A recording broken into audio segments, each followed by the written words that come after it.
Okay, well, hello, hello, hello. It's working. Right, it's working. It's working. Oh, let me just get an SD card. I need that SD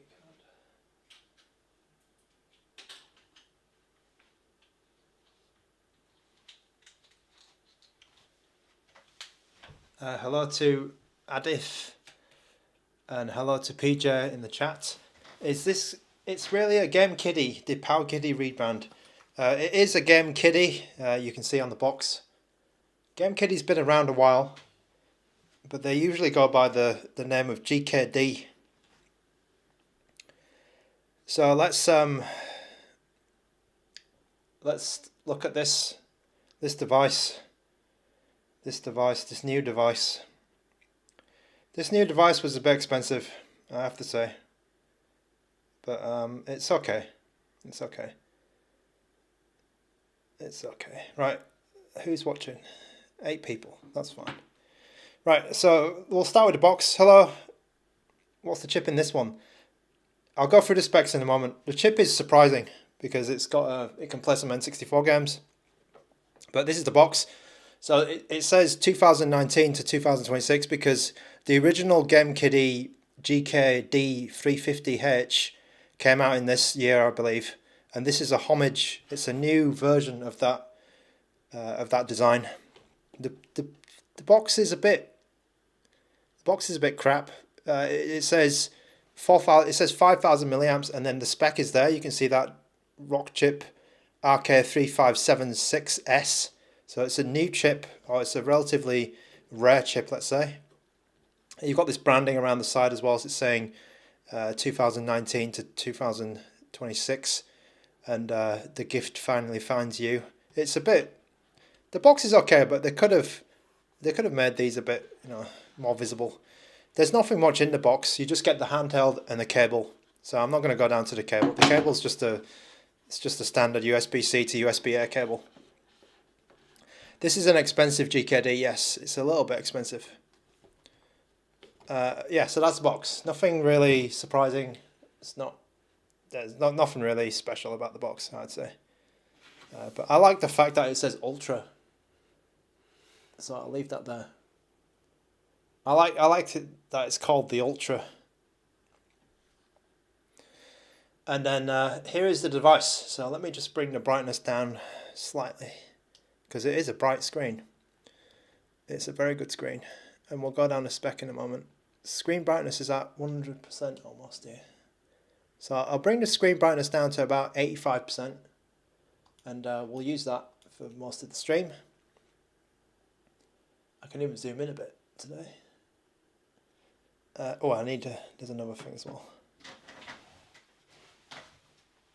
I'll need this.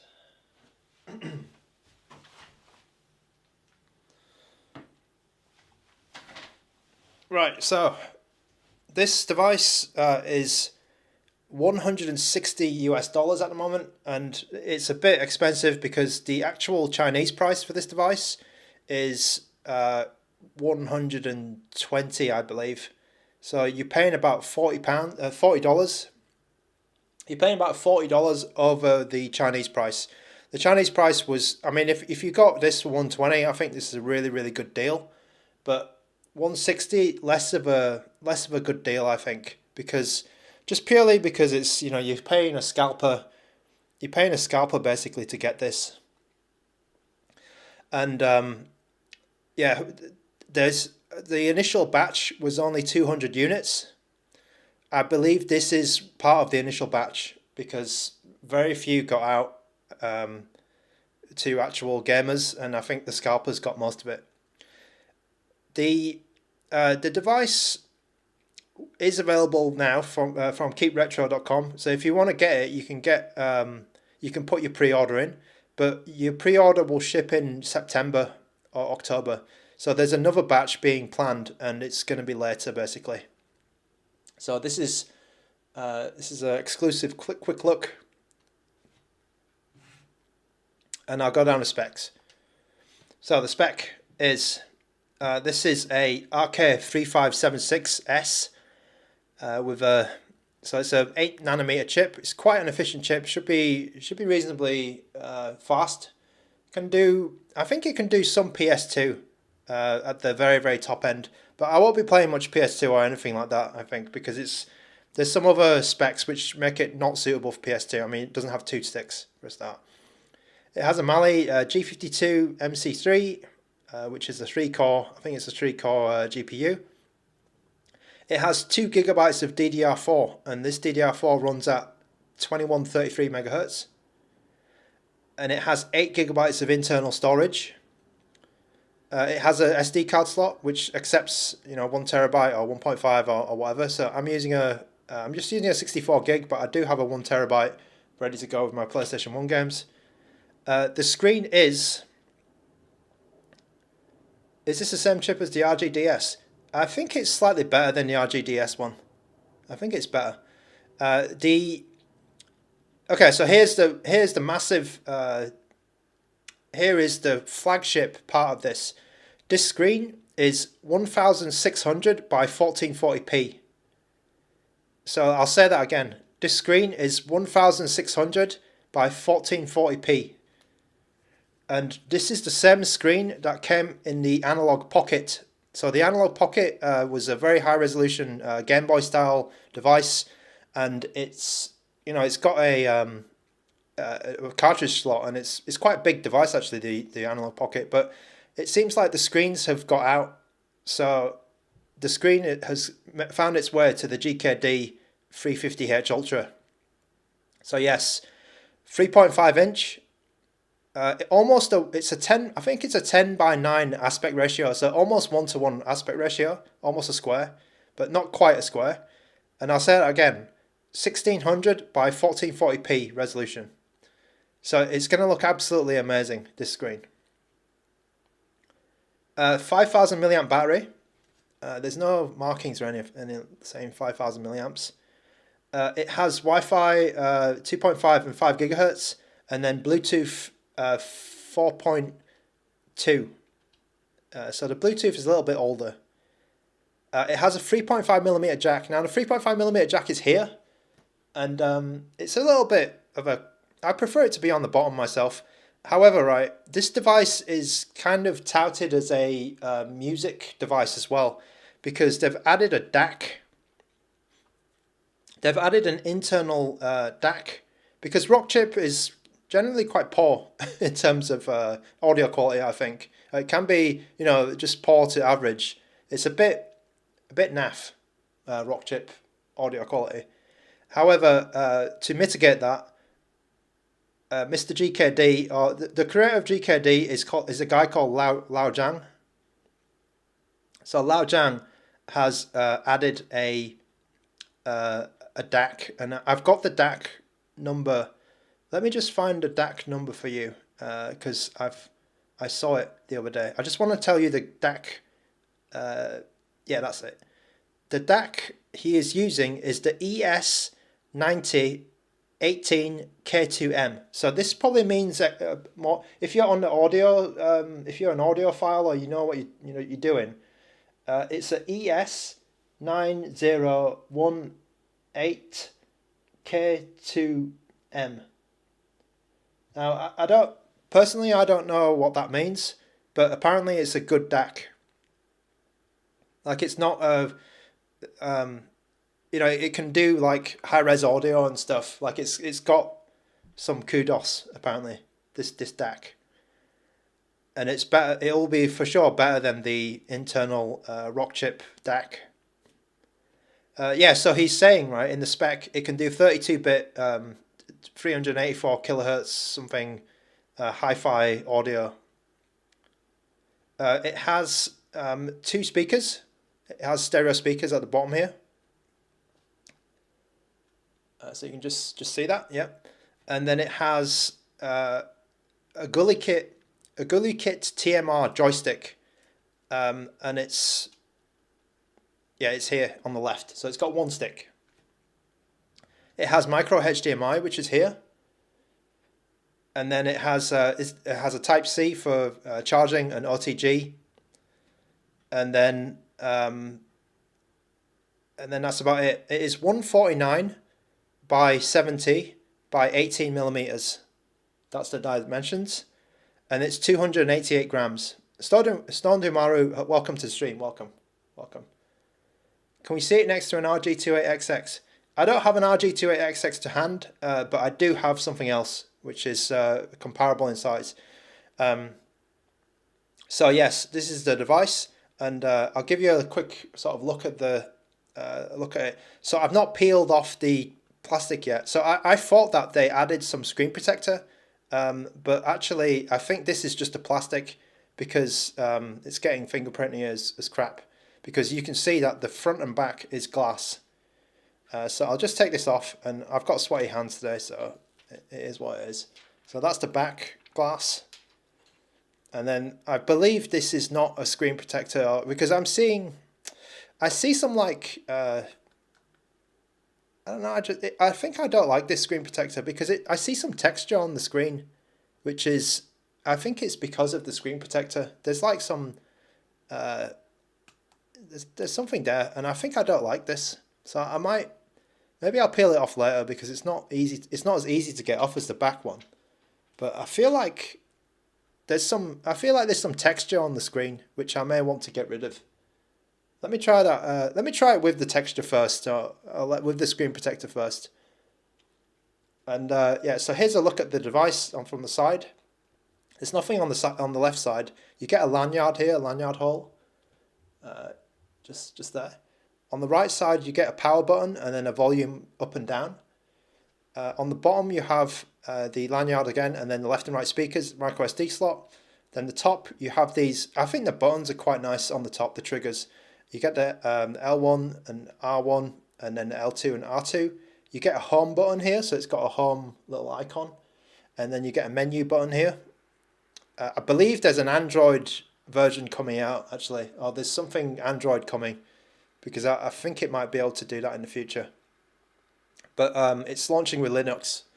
And then you have that gold-plated 3.5mm jack, just to show you, this is an audiophile device. It's got extra attention to the, to the DAC, and it's got extra attention to the headphone jack. It's not a, it's standard jack. It's a gold-plated one. And then you've got USB-C, and then you've got your micro HDMI. Mbuna, hello, welcome to the stream. So on the back, it's screwless, right? But I think they put two little screw caps here, so you can, if you need to get into the device, there's two screws there, and then it's glass. This glass is very fingerprinty. It's a very fingerprinty device, and then the front is glass. So let me tell you about the front. The front is interesting, right? Because not only do you have this massive screen, all of the buttons are metal. So the D-pad is metal, and then the buttons themselves are metal, and I believe the thumb cap is also metal. I actually don't like this thumb cap, but I'll come on to that. And then the buttons are metal.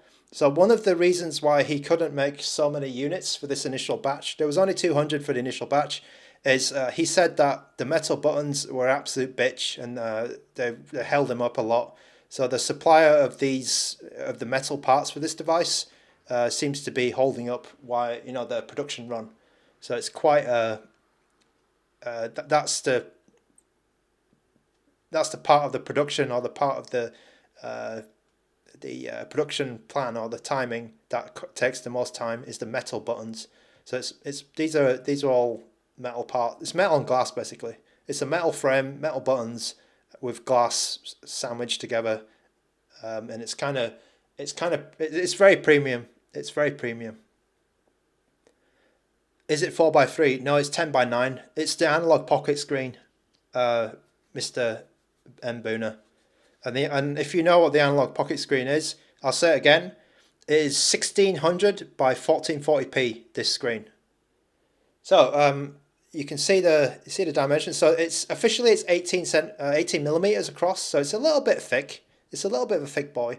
And it's 288 grams, so it's kind of, it's hefty. It's heavier than a phone. It's heavier than a phone with a case, actually. So it's kind of a hefty device. You might remember, there's so in the chat, it is a tank. It is a tank. You might remember, someone in the chat definitely mentioned this one, right? This is the AYANEO Pocket Micro, and I bought this a long time ago. I think I bought this for way more than this. I think this cost me $200, so it's quite expensive. Another expensive one. But this is a G99, right? It's not as high spec as the GKD, and I kind of like this device. I when I first got it, I didn't like it, but I've grown to like it a bit more. So I'll show you the comparison. I don't have a Micro 2, so I mean, I don't think anyone has a Micro 2 because they're so hard to get. But this device, I think, is the biggest parallel. The RG28XX, I will get that in a moment. But this is the AYANEO Pocket Micro at first. So it's actually shorter than a Pocket Micro. The Pocket Micro is slightly longer by about, let's say, a centimeter. But the thickness is about the same, I'd say, or maybe a little bit thicker, just slightly thicker. So it's an interesting. Yeah, it's. I think I like the GKD a bit more because it seems a bit more versatile. But both are, going for the same thing really, because it's, metal with glass. How's the comfort, right? So I've not played on this device yet. I've not played on it at all, and I'll get into that. But holding it, I don't have any issues. I don't have any issues. The D-pad, let's just do a little sound test here. So it is a metal D-pad, and I don't feel it grinding against the casing or anything, but it doesn't feel like it's not totally smooth. It's okay, but it's not like the smoothest D-pad I've ever used. It's good, but not like perfect. I'd say like it's 80-90% there in terms of smoothness. I can feel like a slight not grinding, but just something just something a little bit off about when it's touching the edges. It's not bottoming out or anything, and the D-pad, it has a good pivot, so it's definitely got, you can't press both sides. Oh yeah, you can a bit. So you can kind of press both sides at the same time, but I feel like the pivot there is good. Yeah, you can actually press all the, you can almost press all the directions, but you need to try really hard to do it, I think. I think there is a pivot there. There is definitely a pivot there. The buttons, they do have they definitely have a short travel, so they're quite. They almost sound like micro switches, which is weird. They're not micro switches. Everything is a rubber membrane, but they almost sort of feel, like they could be micro switches because they got that sound, which is kind of interesting. I'd say they're not like the quietest buttons in the world, but they're also not too bad. And then, yeah, Theo, if this one comes as quite cheap. If you're interested in this one, in UK and you're in the UK, you can actually get this quite cheap. I think it's on box.co.uk if you want to get that one cheap. And then the analog stick, right? It's kind of interesting because it's the metal top. I don't like the thumbstick. I think there's no grip in it. It's very slippy. So if I just move my thumb across like that, I can just, I'm going to slip off it. While I'm using it, I'm definitely going to slip off that. It looks good and it looks the part, but I feel like, and the size of the cap is okay actually, but and I feel like it's not going to get in the way. It's in a good position, but then using it looks a little bit. It's a bit slippy. It's a bit slippy. Not too sure about it in terms of if my thumb's going to stay on it. And then you've got this Start and Select here. So the Start and Select, unfortunately, have the Star Wars font. Now, I don't like it, but I think they've modified it because I saw pictures of this and it looked a lot worse. This sort of font only appears in bright light, so that's good. You're not going to notice the Star Wars font where it says Select and Start, unless you're pointing a light right at right at this area. So it's okay. It's okay. I've got used to it now. The Star Wars font. They don't use that font anywhere else. You know, it's fine up here. The buttons could be the Star Wars font, but I'm not certain. But I really don't like the Star Wars font here, it is what it is. It is what it is. Okay, there's some good questions coming. So I need to get my, I will get my MagicX 135 and I will get my RG28XX just so you can see how it compares. But keep in mind, this is a $160 handheld. So it's, yeah, it's kind of expensive compared to those two, you know, budget options. So it's not a, yeah, I don't think it's the same class. I don't think you should compare that in the same class of device. But I mean, yeah, I'll do it for the because it's been requested. So let me get my other handhelds.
Okay, I've returned.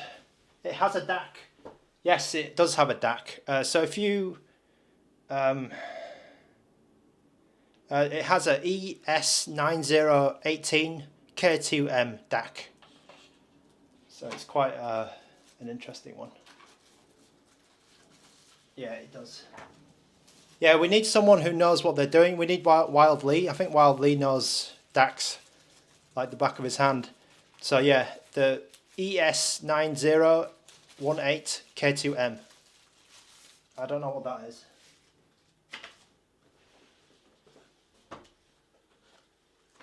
Okay.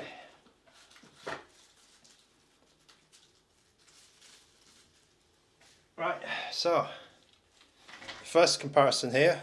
So Stone Demaru asked for the RG28XX, which is a very, it's kind of micro actually. It's kind of micro. So you'll see that the it's actually pretty small. This is not a micro handheld, the GKD. It's not a micro handheld at all.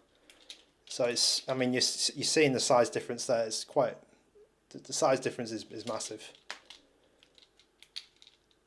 Yeah, size difference is quite big.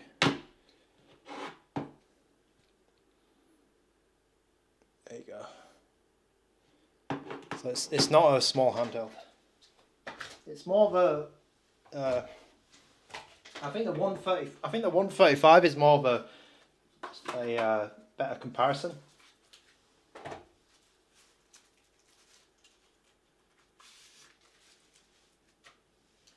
Okay, so here's the MagicX 135. More of a better comparison. So the MagicX is slightly longer, just very slightly, maybe half a centimeter.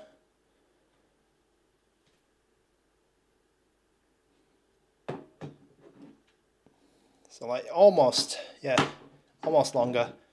And then the thickness is about the same, maybe a millimeter or two up.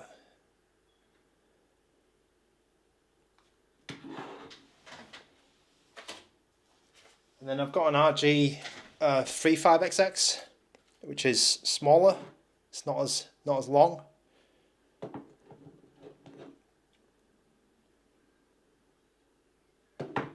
the RG35XX is a XXH. It's quite a classic now. It's getting a little bit old. And then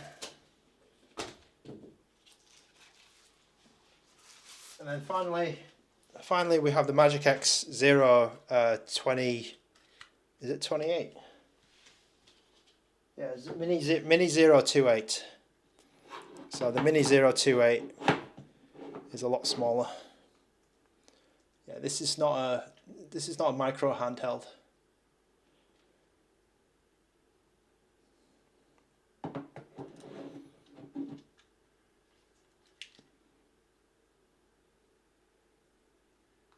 Okay, Manly Bomber. Hello. That's good. Solid as T. Hello. Okay. Right. Let's give this thing a workout. So I do have like the stock screen protector or whatever it is, but I feel like it's not been applied very well. So I'm not I may take this off later because it does have some bubbles on the top.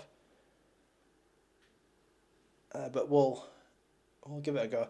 So they do put like a dot shader, and this screen looks ridiculous. I think this screen is ridiculous. It's the Analog Pocket screen, 1600 by 1440p. The pixels are amazing. The pixels do look crazy on this, like for Game Boy. The sound is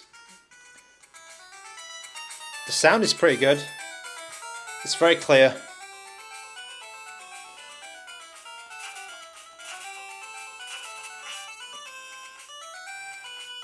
Perfect for Game Boy. I don't know. I might try playing some other stuff on this.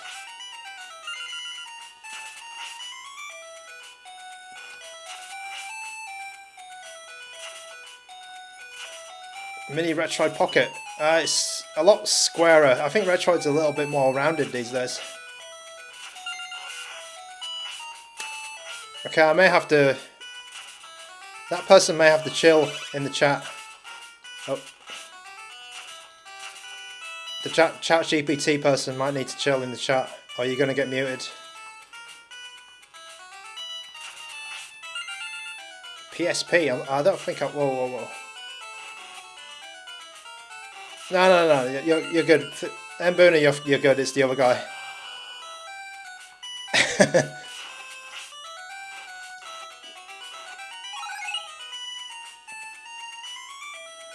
Yeah, I will say the speakers are quite good.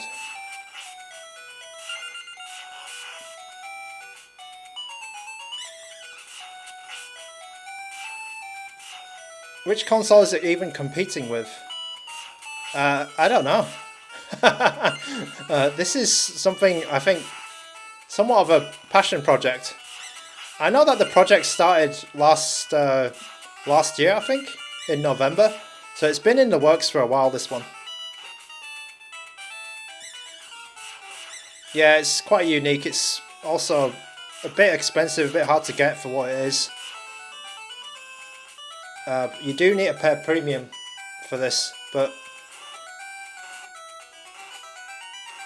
I thought it wasn't too bad. Like, if it was closer to 200, if it was like $200 US, I probably wouldn't get this. Could you play Recon Pokemon? Is Recon Pokemon... I think Recon Pokemon needs a lot of power, right?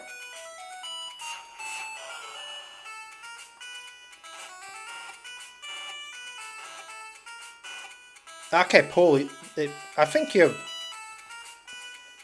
accurate with that. It's kind of like a 1x1 or a 10:9 AYANEO Pocket Micro.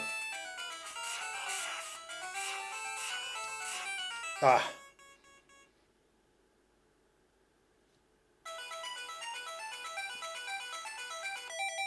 Okay.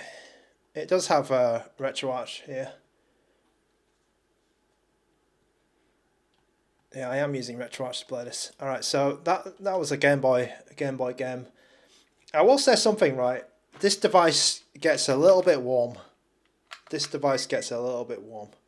So my hand is 34 today, and it's basically about 45 degrees. So I haven't figured out why it's getting so hot. 37 on the right here. On the left it's 45, or the screen size, 40, 45, 50 even over here. And when you, it's 50 over here. When you're charging this thing,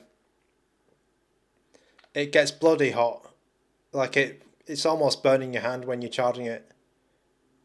When you're playing it, it's not too bad. But when you're charging it, it's way too hot, I think.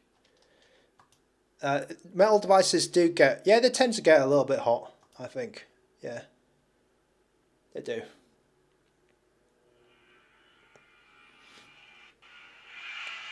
The price point, it's meant to be budget. In China, it's budget. Like it's kind of the same. I think they were going for like just over the price of some of the budget stuff. So it was, I think it was 100. It's like 100 or 120 in China, but I paid 160 for it, for a unit, which is a scalper unit.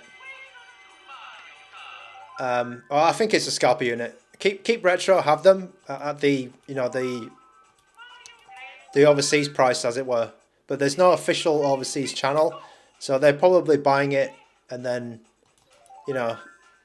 passing the making a good profit out of you guys, out of us. Yeah, I bought this one myself. It didn't come over as a review unit. 160 US. 160 US dollars, not 160. I think 160 pounds. I wouldn't buy this. 160 is closer to 200, and that's out of my. That's definitely out of the question.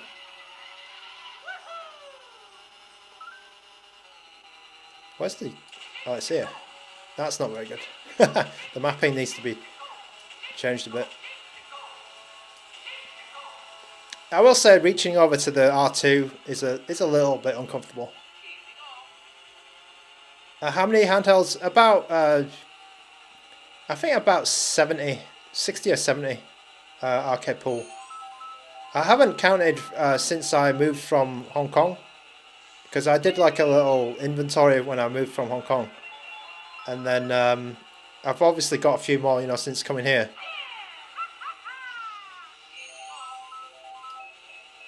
Yeah, it's 3.5-inch screen, but it is 1 by 1, or almost 1 by 1, 10 by 9.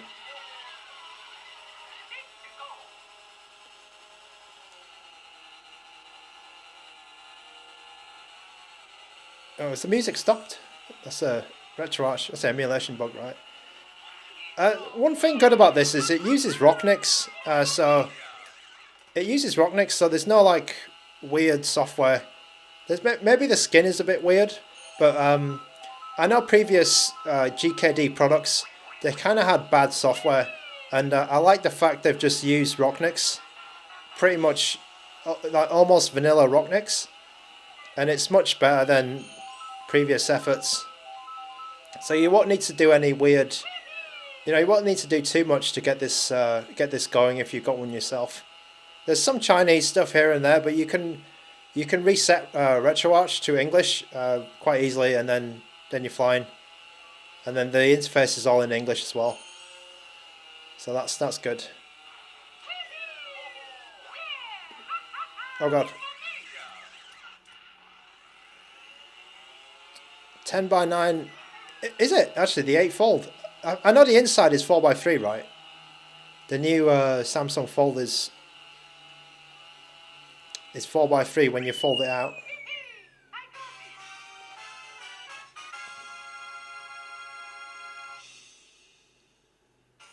Yeah, I think it might be the outside.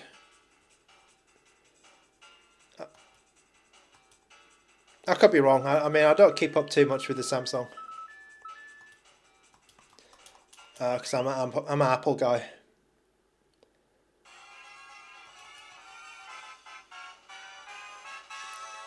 Okay, I think Mario's. Oh, I didn't didn't put the FPS counter for you guys. But I mean the gameplay is perfectly fine for this game. No issue on Mario Kart. Oh, it's 16 by 10. Okay. Okay. Yeah, just take a look at that screen, man. It's kind of good. It's kind of good. It's very, very sharp. Like you can see the font of Master System. It's really good. It's really nice. Let's put that a link. What's it called? Oops.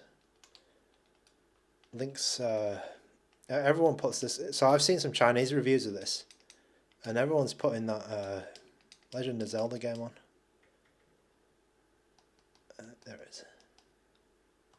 Everyone wants to see this. PS1. I'll come on to PS1 a bit later. I do have the card ready. It can look good, yeah. PS1. If you just, because the TV back in the day, you could sort of take off the screen, couldn't you? Just the edges.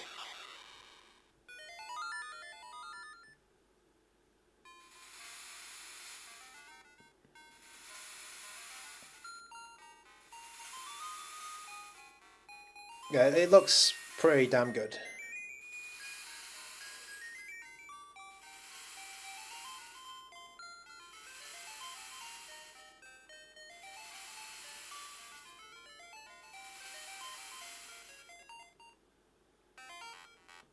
Is it similar size to the RG Rotate? I think it is actually. It's a little bit smaller. I think it's a little bit smaller. Oh, it's the RG Rotate 3.5. I think it's 3.5 1-to-1, right?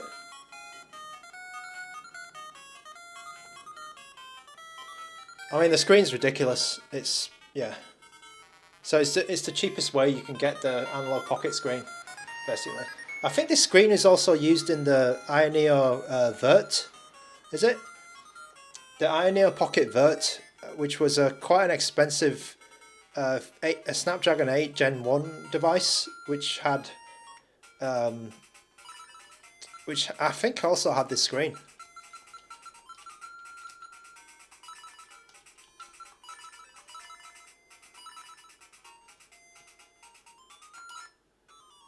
Oh god, look, that looks amazing.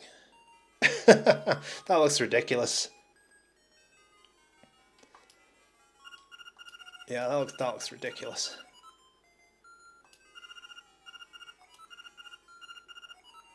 Ah yeah, I forgot to say that. Yeah, there's a black version and there's a silver one.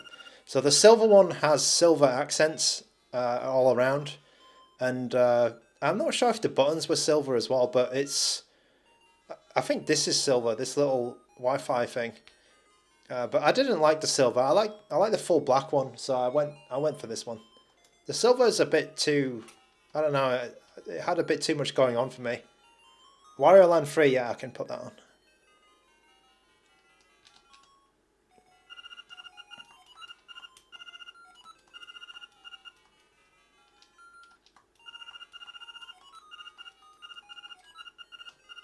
Come on. Oh. Okay, if you're worried about fast forwarding, right? You can fast forward like 500% on Pokemon, so that should be fine. Yeah, it's the cheapest way to get the screen. This one. I don't think there's any other handhelds in this price range using that screen.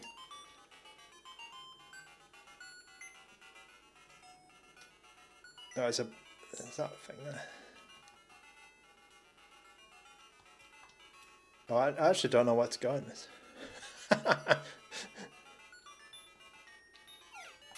Okay, let's go to the beach. Oh, okay, this looks like the right way. Oh, I need to get my sword right. I'll get the sword and then we'll try a different game.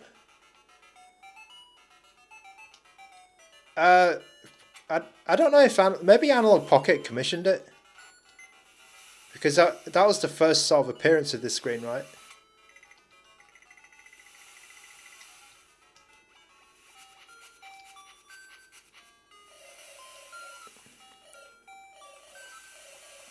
It is a ridiculous screen.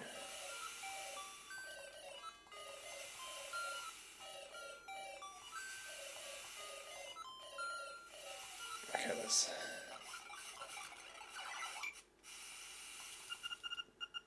Has your name on it? Okay, good.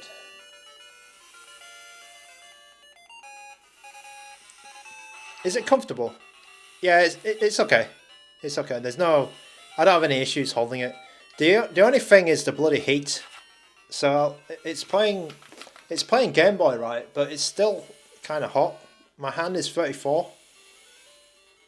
And then, yeah, my hand is 34 and a half. But then the controls are like 40.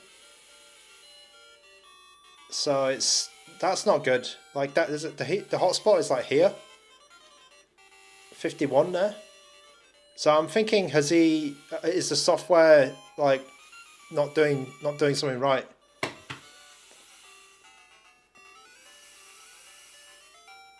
That's my biggest problem with this device right now. It's getting hot, and I'm just playing Game Boy. So I wonder if the I think Rocknix, it has some settings for like performance. So we need to like check out all this stuff. So I wonder if we put it on some more like power saving settings, it knows what to do. Or maybe this build of Rocknix, it doesn't like know how to bring down the chip, or bring the chip to a cooler temperature. I think that needs to be figured out. Okay, let me try something else here. Let's try a Game Boy Advance game. Oh god, what was that?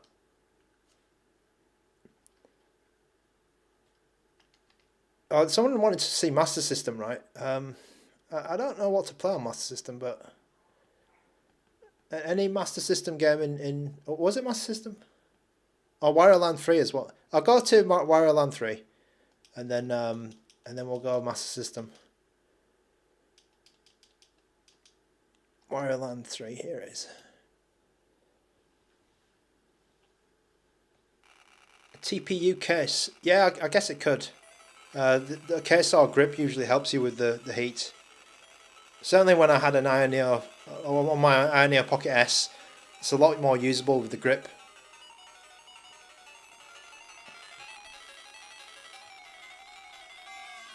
So I don't think it's a touchscreen, this one. I don't think it is.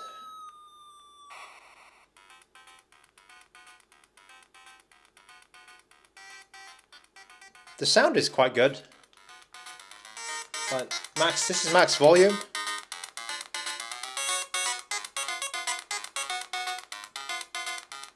Yeah, the speakers are quite good.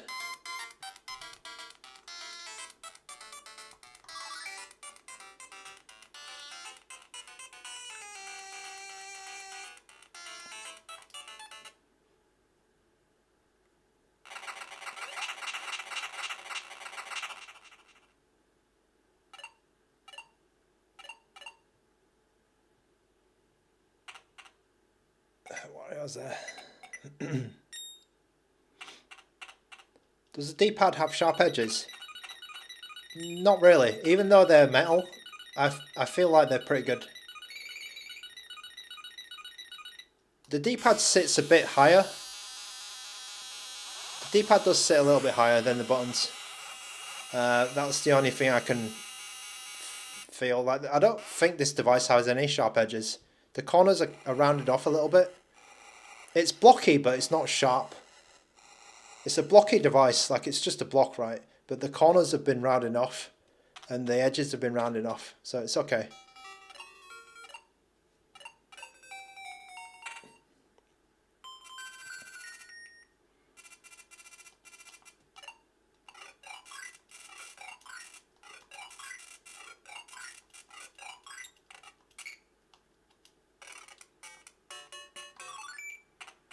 How much does the device weigh?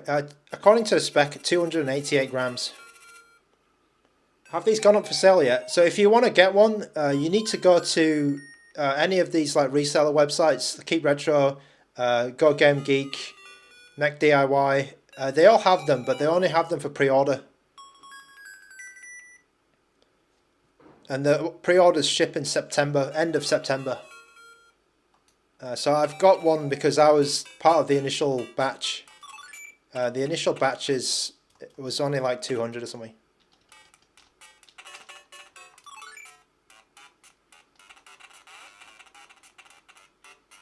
Yeah, the screen is ridiculous.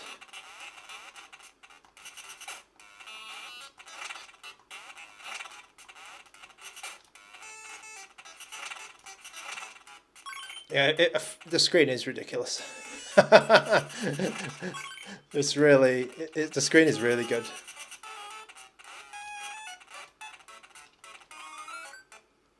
For this specific game anyway, for these Game Boy games, it's looking really good. I thought that was going to happen. Oh, can I? Oh, no. I thought I was going to kill Wario.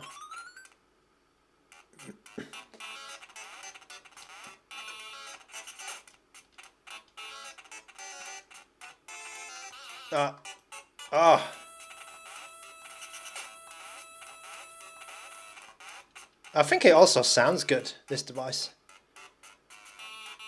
How does the screen compare to OLED? I think the colours are decent. Like it looks good compared to like my Nova. But then I think what makes this really good is like the resolution. The resolution is ridiculous. The resolution is 1600 by 1440, right? I've not heard of anything that bloody uses that. Like this cheap, that is.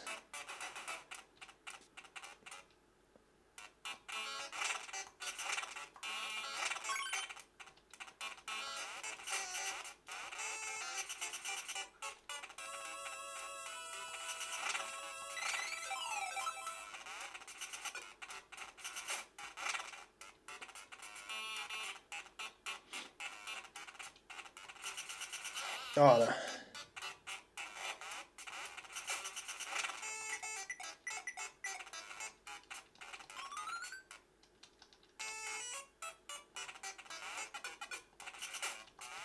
Let's kill these guys. Oh! How the hell did that happen? Oh, I need to get set on fire.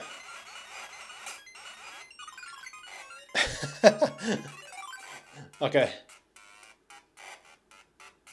Is the D-pad being higher than the buttons distracting? It's okay. I just noticed it now, but it's not a deal breaker or anything. I think the D-pad and the buttons are actually quite good in terms of like being quiet and being responsive. I didn't have any issues. Like I've not had any bad, you know, like random inputs which I thought, you know, were not my fault. Let me play a Super Nintendo game. Question, what are the chances are this will be dead or not? This is a very niche device, so don't really, I wouldn't put too much, like, I don't think he's looking to sell like hundreds and thousands of these. It's not like, it's very strange, because I think this is like a hobbyist device. It's more, because it's just one guy, right? GKD is just one guy who, he kind of makes stuff for himself. And then maybe he passes the design on to other people, you know, to sell later on, or he sells the design or something, and then they kind of own it after that. But I think the idea of GKD is more. I don't know if it is boutique the right word. I don't know if it's boutique or just. You know, he's not out there to make millions of dollars. I think he's just kind of making it for himself. So it's not really a Nova versus this. Let me put Mario World on just to give you a frame of reference, and then I can check the colors as well. It's weird, right? Because I feel like this screen is small, but because the resolution is so high, it kind of. I don't have any issues seeing the game. It's quite odd to. I don't know. I'll let me try and put it into words. I'll think about it a bit more. But I feel like, even though that's like 3.1 inch, right? It's small, but then I still don't have any problems reading what's happening on the screen, so I think it's good. Okay, so here, right, I can see that. So look at Peach's dress. Whoa. Peach's dress looks good because it's not blown out or anything. The colours look really good on this device because all of the colours are, you know, legible. Like the greens are green enough, the blues are there. Like nothing, like maybe the blue is a little bit muted, but everything is, you know, looks to be in order. Like nothing is bleeding into any other colour. It looks balanced, and that's what I like about, you know, like a good display. That's one of the things that I look at these days. What system does it max out on? So I think you could play a PlayStation 2 game on this. Maybe some simple PlayStation 2. You're not going to be able to play, you know, Shadow of the Colossus. But yeah. The RK3576S is not a, like, it's not a shit chip. It's not a low-end chip. But then it's also not really super high as well. And then I think you have the issue of the heat. Because it does get hot by default. Mbuna, I'll answer that question there. What got me to get it? The screen, yeah. Mainly the screen, and mainly because I kind of like GKD products. I was messing around with my GKD, the Game Gear one, and I feel like GKD sometimes gets it right, but they don't really do. They don't do well in the market, but the products are actually okay.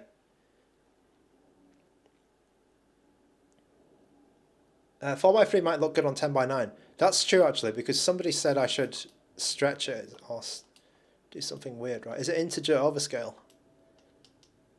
Let me try this.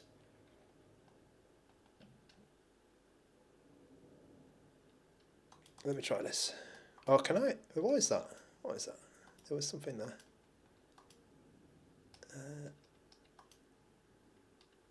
Let's try this. Okay, so that's an integer scale, but then with the sides cut off. And that's probably how it looked in your TV back in the day. Don't change it to that. Okay. That. Okay. Let me.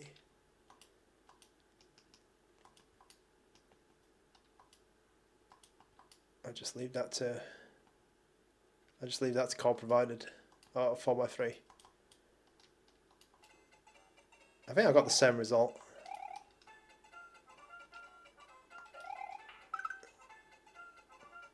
It's 3.1 when you're playing 4x3 content, Astro 5. It is a 3.5 screen. You know, with the borders, it becomes like it's a 4x3 game would be about 3.1 visible. But right now, what I've done is I've exploded the screen out. Actually, I can still see a little border there, so I wonder what that is. But I've made the screen 4x3 and then cropped the edges, so you can get a little bit more out of it. I think this is probably the way to go, because sometimes, you know, those older games, they have some garbage on the side, like the NES games. You know, they had some like. Just rubbish on the side which didn't serve any gameplay purpose. So I think you could do this perfectly fine and have a good experience.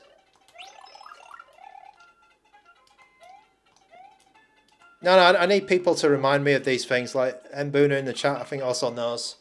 But I know where to get to things, but I don't remember them.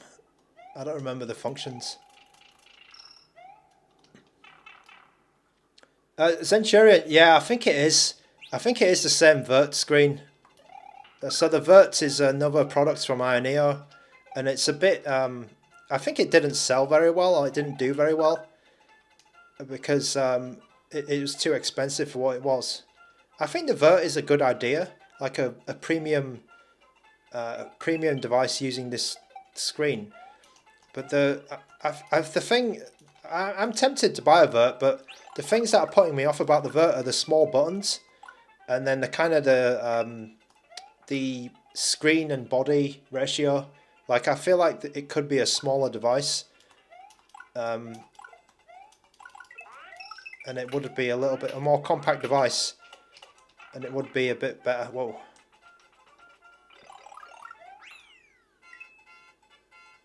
Yeah, AYANEO's a bit. I think AYANEO are coming back though with the Pocket Advance. The Pocket Advance has definitely gone the way to repairing some of that. The Pocket Advance is selling like crazy at the moment in China, and I believe it's selling so much that the overseas allocation is kind of being squeezed out. But then there's a couple of like bugs and issues coming out of the Chinese release, like the that'll probably get fixed up for when it comes out for us. There's some screens popping out. There's some screens popping out of the chassis. Yeah, I like that name. It's like a horizontal vert, which is perfect because it you know, the screen is, the proportions are correct. The proportions are all right. Maybe it's a bit too thick. If I was to comment on the feel of this, but then if it was thinner, maybe you couldn't, you know, grip it as well, or maybe the ergonomics would suffer a bit if it was a thinner device. I quite like this device. I quite like playing on this. It's just the heat, man. I think the heat needs to be sorted out. Like, I'm playing a Super Nintendo game here, and my hand is 34, and then there's a big hotspot. There's a hotspot right there. It feels like this this software, it doesn't know how to bring the CPU down to like the cooler settings, because it's just pumping out, you know, full performance all the time.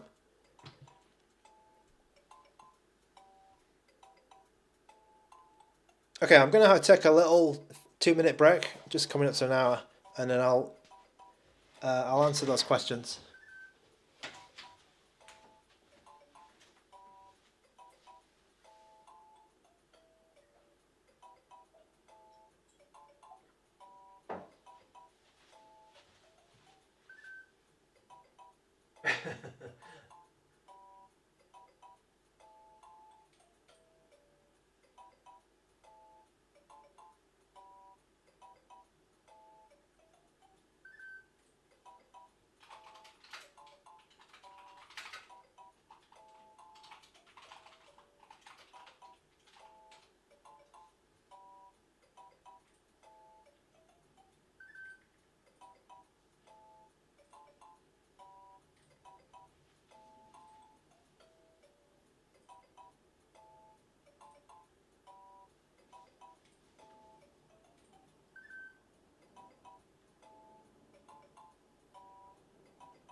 Okay, question from RKPool49. Will I get the Pocket Advance? Yes, I've already ordered it.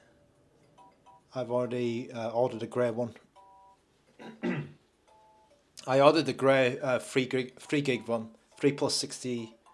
Is it 332? I think it's 3 plus 32. Zenturion also ordered the. They cancelled his order. Okay. Zenturion, it might be possible to order one from Acnes. So there's a shop called Acnes who also, I think they will know tomorrow when they're putting their pre-orders up. And Acnes, they're quite reliable. AKNES is that shop. Why didn't I get this high SKU? Because I didn't want to spend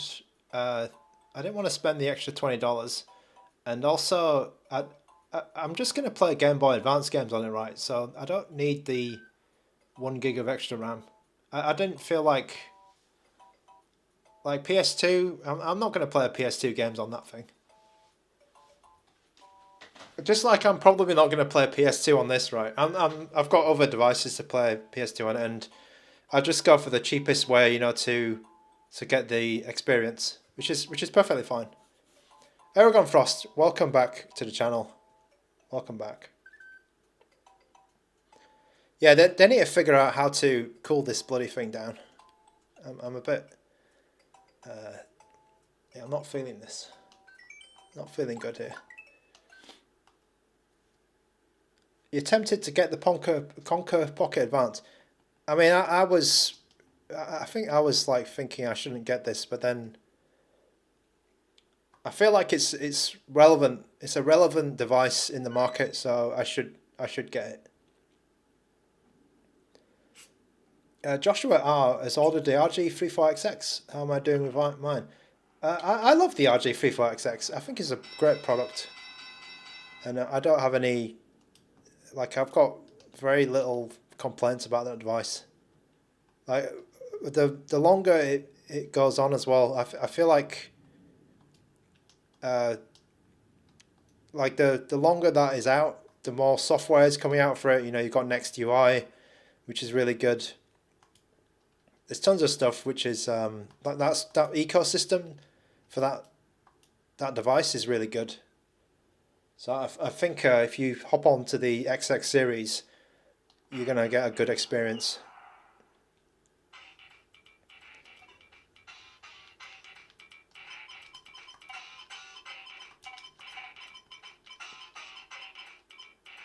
Do I think Dreamcast will be good on this? It could be, actually. It could be. It should work okay. The chip has got the power. I think maybe in a future stream I'll do more advanced games like PS2 Dreamcast.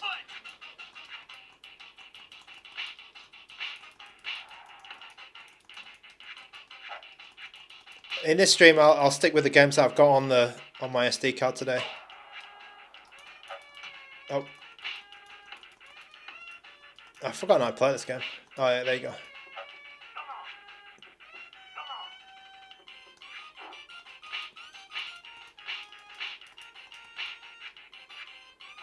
Okay, yeah, I remember.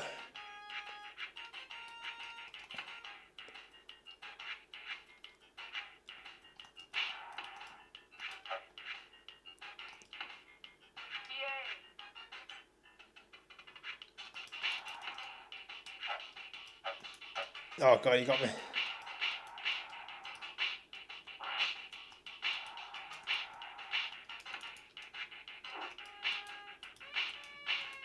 Yeah, there's something about this screen which is pretty good.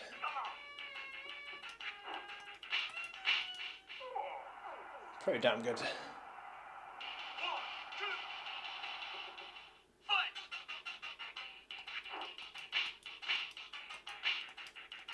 Oh. I've never been good at Punch Out.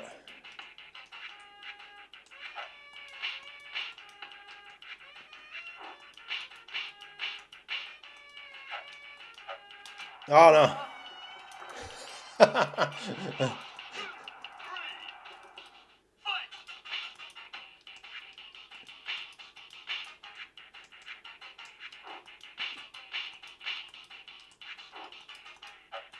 Oh, come on.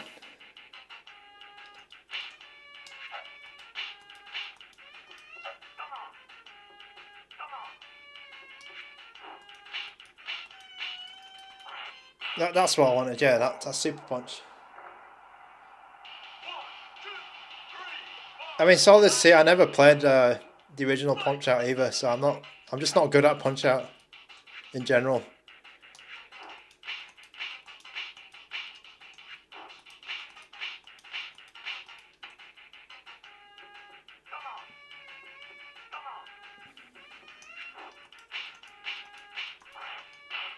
Okay, I'm going to leave it there. Oh, okay, that's convenient. Mr. Balls, hello, welcome to the chat. Let's play another N64 game just to... Now, N64 is a bit compromised in terms of the screen because a lot of N64 games, they have like bad bloody like borders and things. So... Grandpa talking smack. Aragon Frost, this has a 3.5-inch screen, but it's a funny aspect ratio. So it will actually appear smaller if you're playing 4x3 content with borders. it will be a 3.1-inch screen. If you're using the full screen, obviously it'll be 3.5. If you're playing Game Boy or something, it'll be 3.5. Oh, I don't have Kirby.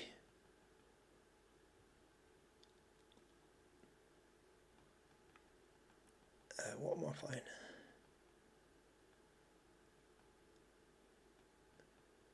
Is there a good like racing game on N64?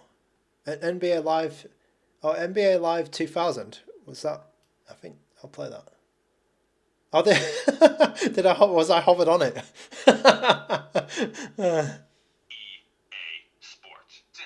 Okay, this was requested first, so we'll go extreme. We'll go to Kirby, and then the Extreme G2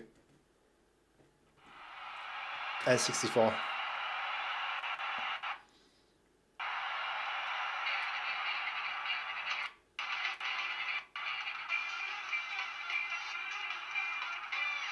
Okay, it's not perfect. Well, let's have a look. Let's have a look.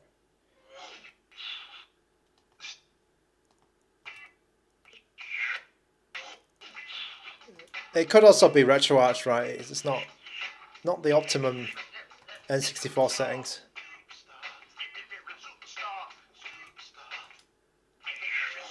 Did I press the wrong button? How do I bloody start this game? I should press the start button. Okay, if I do some stretching, this is going to look good.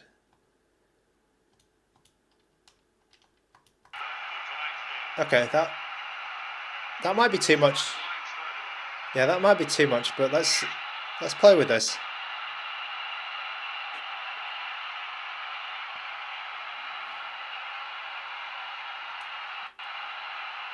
It looks playable. It looks playable. It looks okay, actually. I'm running. My guy's there. Yeah, my guy's working. Yeah, he's working. It's working. So I'm using this thumbstick, right? And this thumbstick is a bit slippy. It's not the greatest thumbstick. I think you can change the cap. And I think I will do that.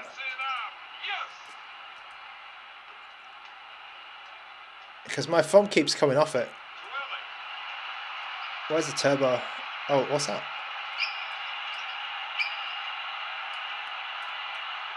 Oh, I didn't pass. Oh yeah, I scored. I scored. Oh, I jumped. I did a jump. Get the ball, get the ball. Just steal.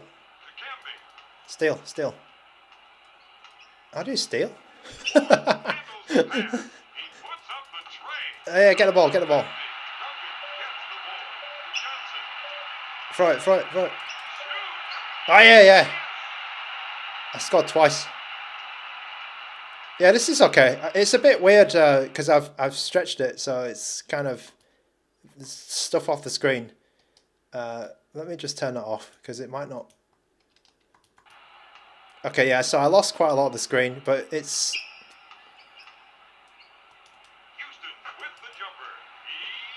It's quite small without doing that. It's kind of hard to see. Yeah, it's kind of hard to see the players.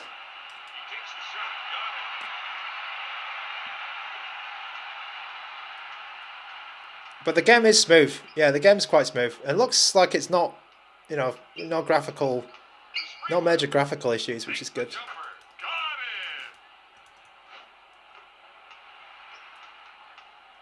Okay, I'll leave it there for NBA 2000, which is kind of it's okay actually. Not too bad. Not too bad. And then I'll come to the Kirby game, which I skipped over. The ergonomics are not great when you're using a lot of stick, and you know when you try to hit all the controls at the same time. You know, you're trying to run with this and trying to use the analog stick and then also press the face buttons. When you're trying to do a lot of things at the same time, I think the controls are starting to get a little bit uncomfortable. This one, right? Kirby. Yeah.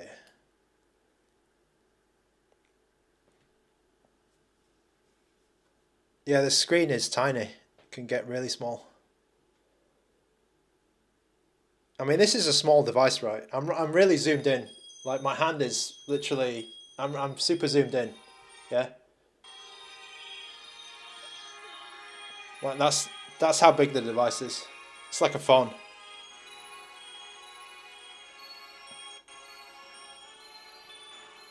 Yeah, so it's not a big device.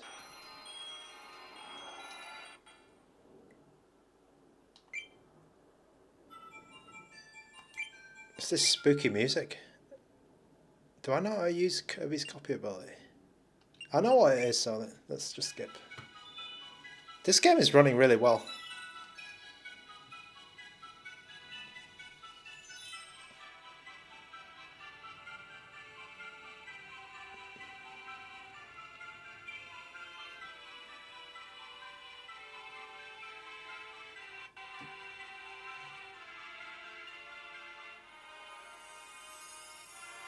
Oh, there's a okay, very interesting post. Very, very interesting post here. I just have to. I'll show this as well.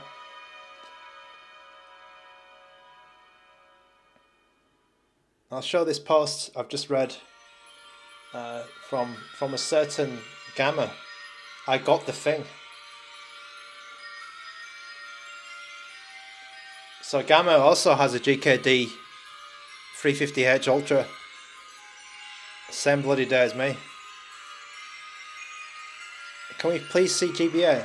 I'll drop some GBA on after this. We'll play GBA game and then we'll play Extreme G2 as well. How much does this thing cost? This is $160, so not cheap. Not cheap at all. Okay, am I in? Oh, what the? Oh, this is looking good. It's a bit small. Yeah, it's definitely a bit small, but it certainly works well. Oh god.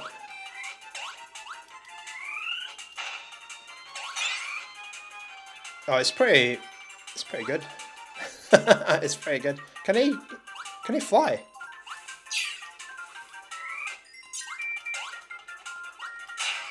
Oh, I'm dying.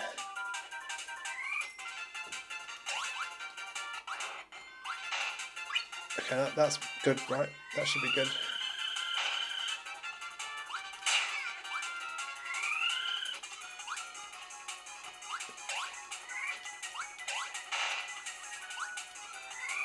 Okay, I don't know. Oh, that's Kirby's copy ability, right? Yeah, okay, I got it. Yeah. Why is my Kirby... Oh, his face came off. His face became a boomerang. I need to do that, don't I? Yeah. Is that thing gonna shoot at me? Oh god. Oh shit.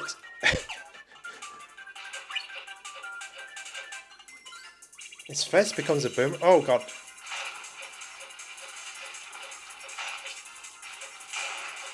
Okay, that's good. That's good. Oh, the boomerang was perfect. Okay. That game works. That game works. Right. I'll go to GBA and then we'll come back to the Extreme GBA Extreme G2. Sorry. What GBA game are we gonna see? Have you got a GBA game in mind, Cirque? If you've got a... Maybe when you're thinking of a GBA game, I'll play this other one. Which is called Extreme G2. And then we'll go to the GBA games. I feel like this is a bit... It might be a bit small for GBA. And there's a lot of GBA products around. Like, you know, you got this one, which is a 3x2 screen. It might be a bit more suitable. Yeah, this handheld is meant to be 120 in China. In China, but I had to get a scalper one. I had to pay extra because I wanted the first run.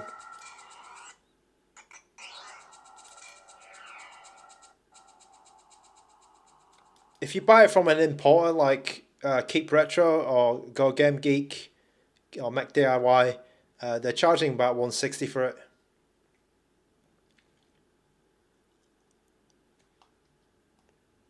Oh, this. Okay. No, it's a dark game, this one. It's a bit dark. 3, 2, 1, go. Okay, how do I...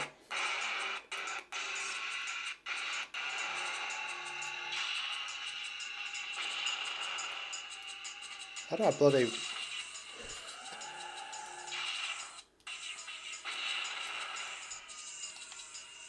How do I drive this thing?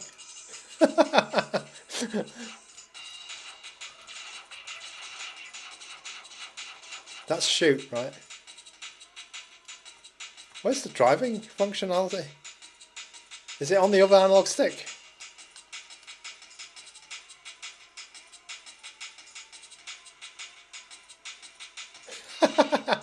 I don't know how to drive this. Z button. That is the Z button, right?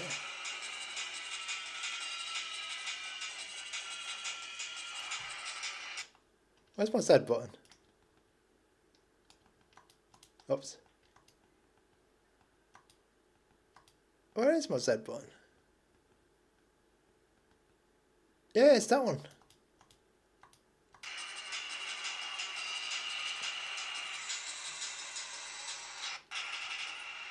My Z button definitely works because I was using it earlier.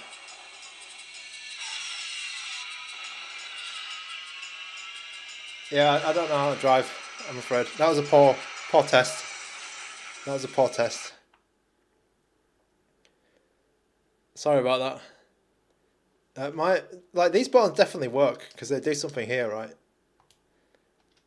Okay, I'll come back to the GBA. Was it? Okay, we didn't get a yeah, you know me in racing games.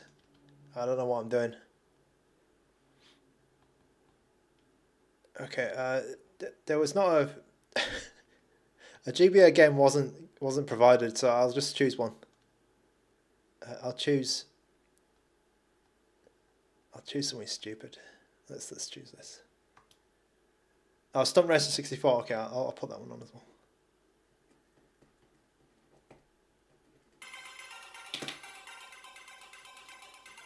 Gamma has also got this. Yeah, I think he just received it today. Yeah, Gamma's here.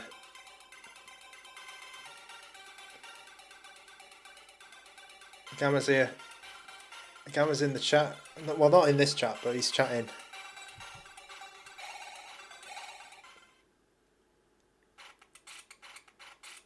This is good music, this.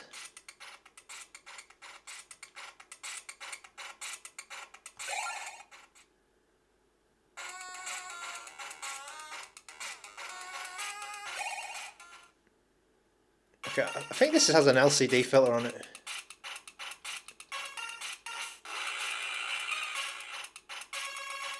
Okay, let's try and get this guy. How do I turn around? Oh, that's how you turn around there. And the guy in white. Oh god.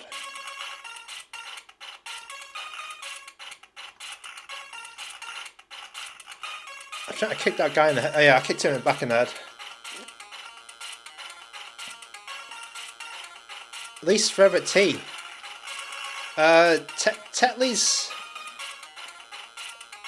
Tetley's is a bit. Is it Typhoon or Tetley's? One of them's a bit like too like strong. But then I don't drink much tea these days.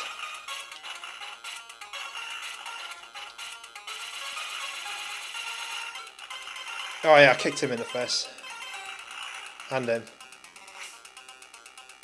my favourite tea. I mean, we have Yorkshire tea in the house, right? We just have Yorkshire tea in the house. So nothing much else. I'm not drinking that much tea these days, Ryan Lowe. I'm just drinking water and fruit juice. It's a bit. I don't know. I feel like it's a bit hot for tea these days. I am. Question about the RG55G1. Is it dead or is it MIA? Come back in about a month. I think is the official line. Come back in about a month.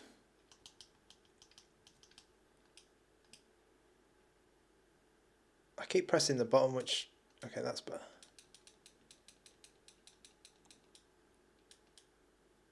Tea membership. Yeah, I don't drink that much. I don't drink anything with caffeine in it these days. I'm off caffeine, and it's doing my health quite well actually. I feel a lot better.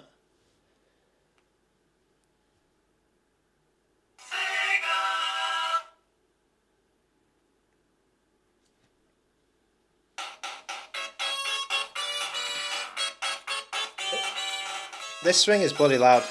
This swing gets loud.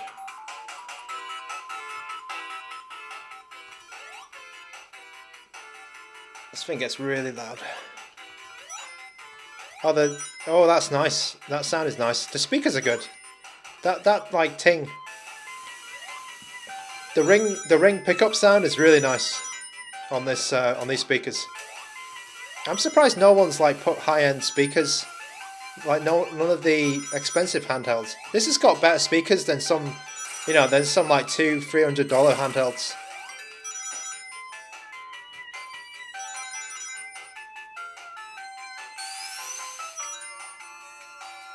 Yeah, this has got really good speakers. I don't know if it's the speakers or the DAC that is helping it, but there's something about this which is good.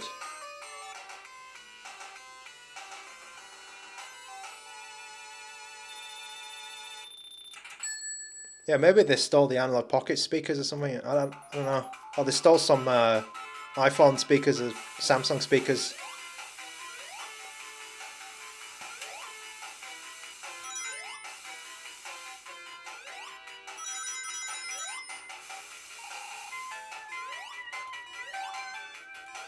Right, does he not have that yet?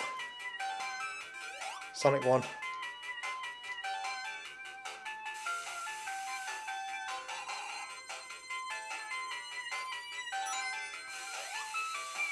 Oh no.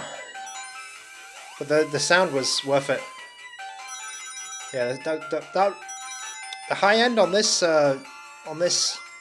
device is very good. Like the high end speaker, the treble. That's the word that I'm looking for. The treble is good on this.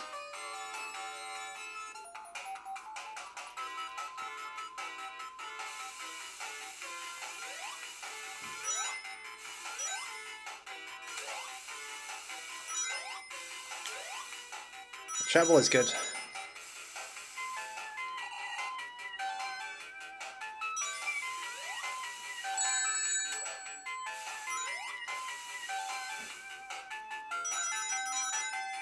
It's great. The sound is great.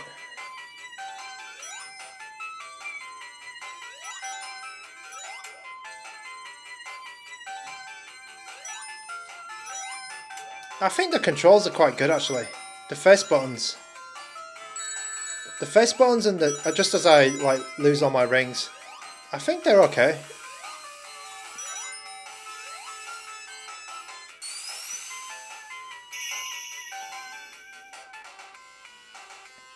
What games am I good at? Play games that I'm good at. Okay, you want me to play games I'm good at? That's a good point actually. I never play games that I'm... Well, I kind of do. I kind of do. You want to see a game that I'm good at? Alright, let's try and get 100 lines out.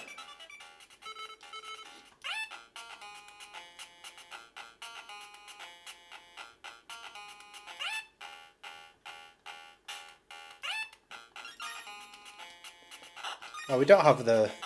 Okay, there's not many shader things going on here.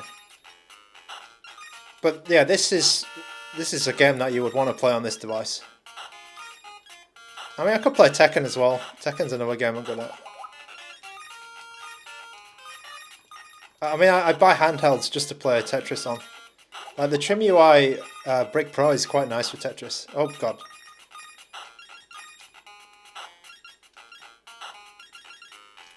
Someone, hello, hello. Hello, welcome to the stream. We're playing Tetris here.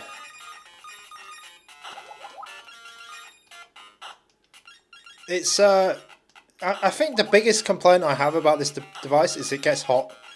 But then other than that, I think it's really cool. The controls are good. Controls are nice and responsive. The screen is amazing. But it's just I think they need to figure something out with the software. Because it gets hot.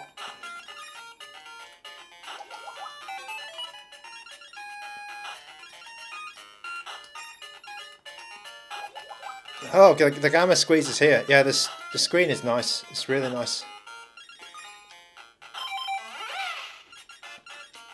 I think he's gonna. Yeah, he's probably thinking in his head now. He wants to get Gamma OS on it.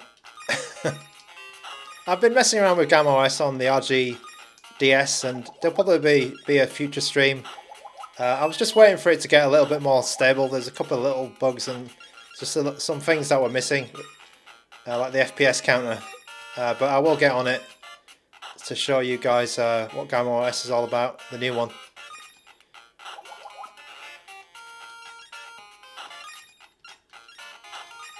I mean, Tetris is pretty easy, right? It's not a hard game to learn. And I'm not playing it that well.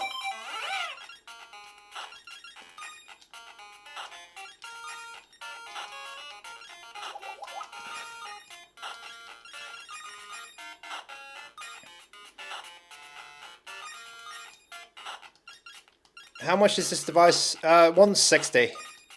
160 is the price most of us paid for it on the second run. Sorry, the first run. This is a first run device. So like the initial batch, basically, it was 160 overseas.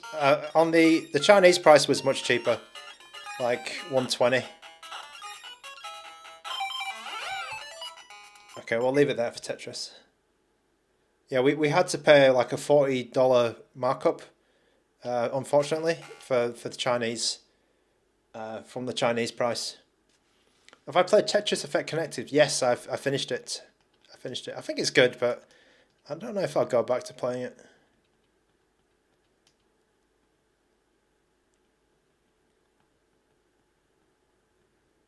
Okay, let's play another Game Boy game, because I feel like the Game Boy does show off this quite well. What is that? That looks cool.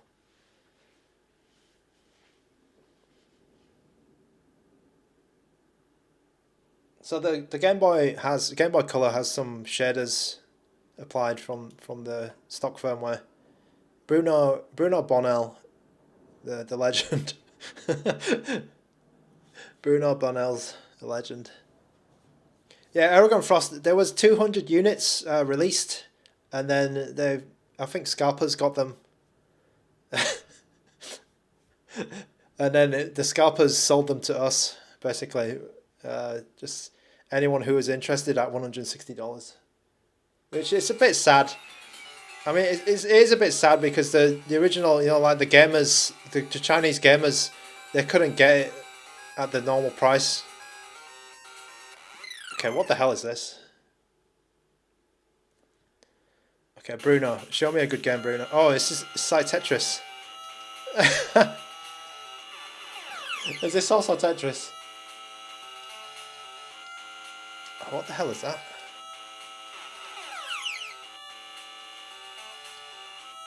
What are you meant to do?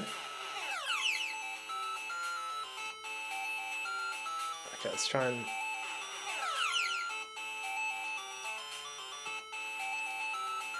Well, it's got good music. Can you rotate? Ah, yeah, I thought you could rotate. Okay, I haven't got a clue what I'm meant to do.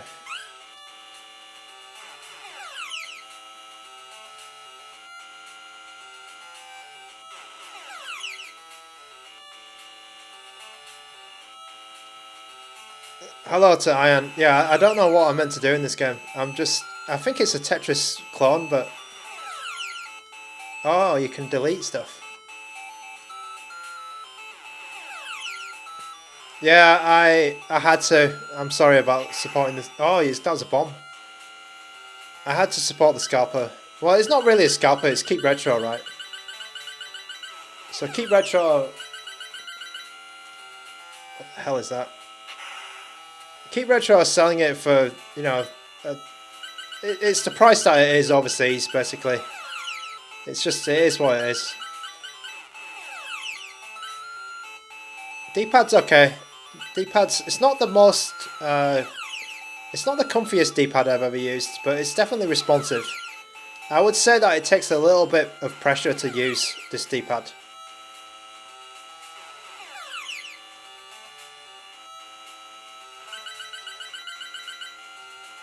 Okay, I haven't got a clue what you're meant to do in this game.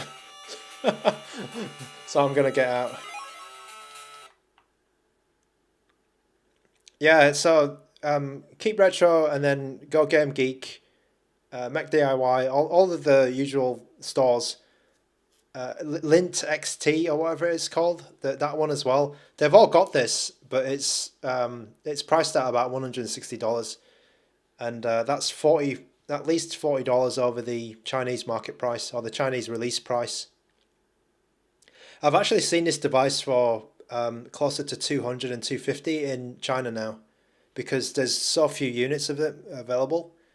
I don't know if they're handmade or whatever, but it's taking long to get the metal stuff out, because I think the metal stuff is the limiting factor in making these.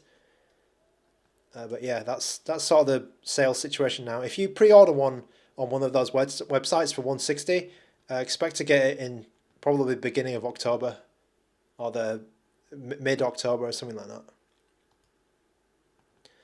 All right, another. I'm just going to shut down the device and just change the SD card out, because I've got PlayStation 1 games, and then that'll be a nice place to take a break and switch over.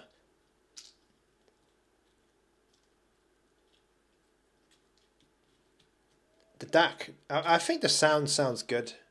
It definitely sounds better than average. How good, I'm not certain yet, but definitely sounding pretty good.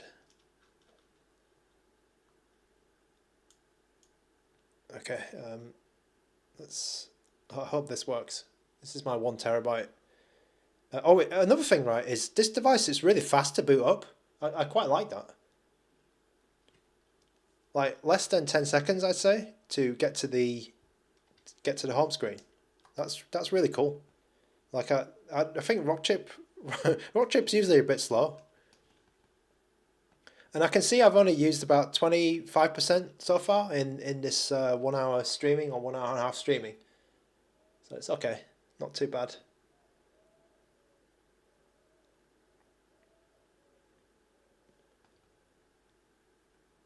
Okay, let me put something I'm good at. Yeah, 1 hour and a half. I've only used 25% because I started the stream around 80 or something like that. It wasn't fully charged. Let's play. Oh god, I've got too many games. I've got most of the PlayStation games, so we can have a look.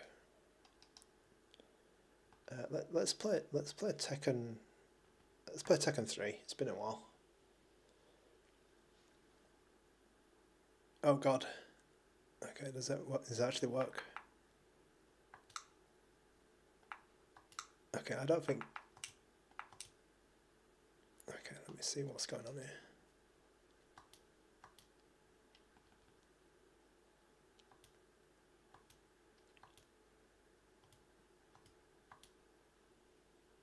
Some configuration issue there. Okay.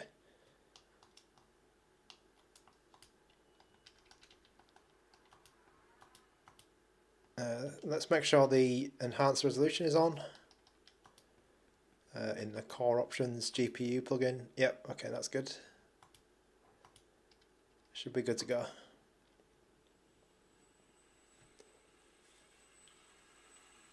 Ryan Lowe, yeah, that's probably playing those basic games, right? So I think 6 hours is pretty reasonable. Not too bad.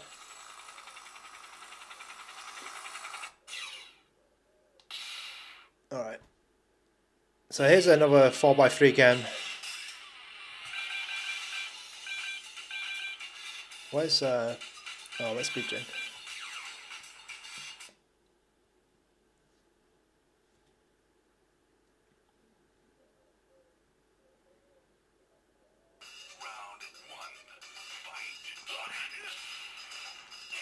Yeah, it shouldn't have any problem running PlayStation 2 games, like any of them.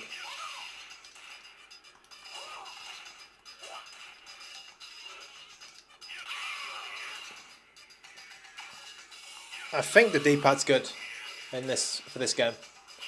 Let me play a bit more. It feels natural. It feels what I want it to do.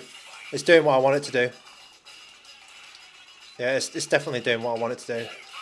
I didn't play Street Fighter yet, but for Tekken it seems pretty good.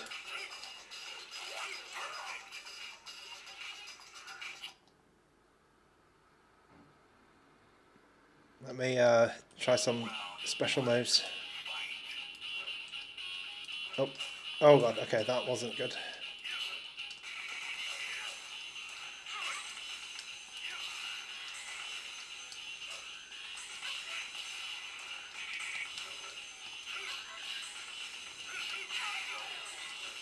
I played Tekken 8.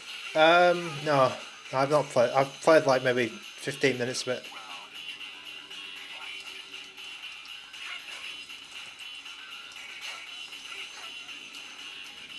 That's the Unreal Engine 5 one, right?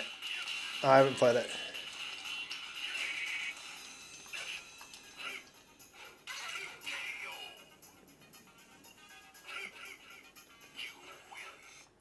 D-pad's not the best D-pad I've ever used, but a good one.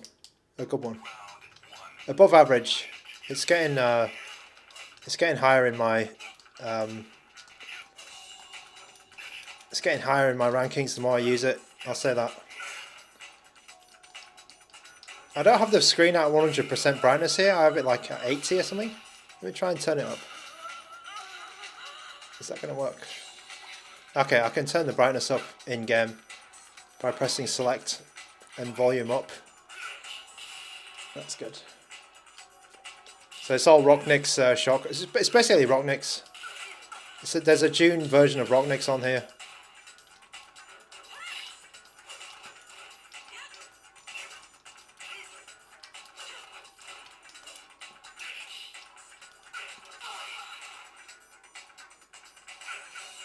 T8 ranked.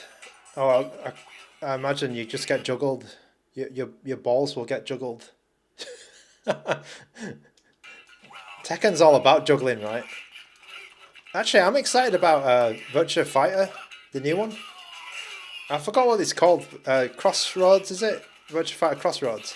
Because I heard they took out juggling. So you can't juggle anyone's balls anymore in the new VF. Which sounds quite an interesting... Sounds like an interesting concept.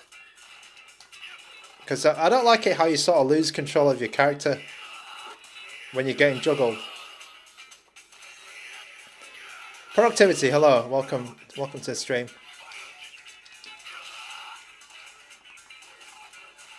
Good day to you.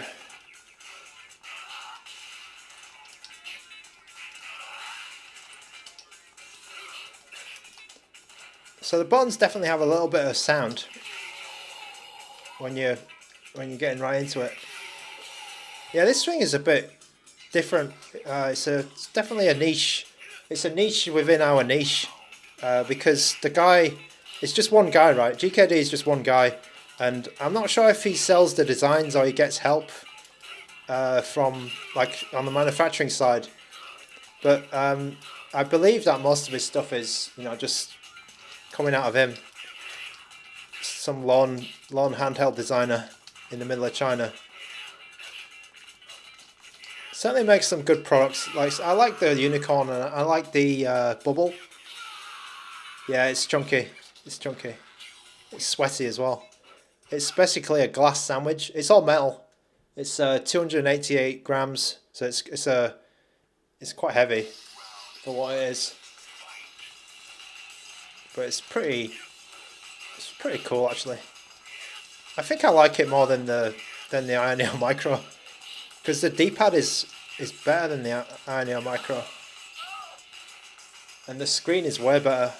The screen is ridiculous.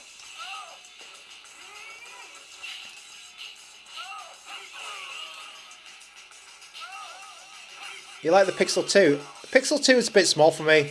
Like, I've got a couple of those. I've got 2 of them, but I didn't really... I see it as more like a novelty, the Pixel 2. It's nice, but I can't play on it for too long.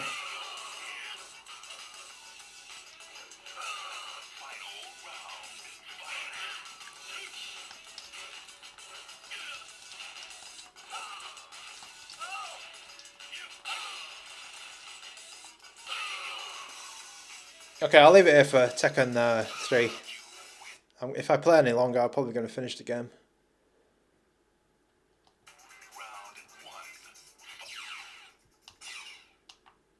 Okay.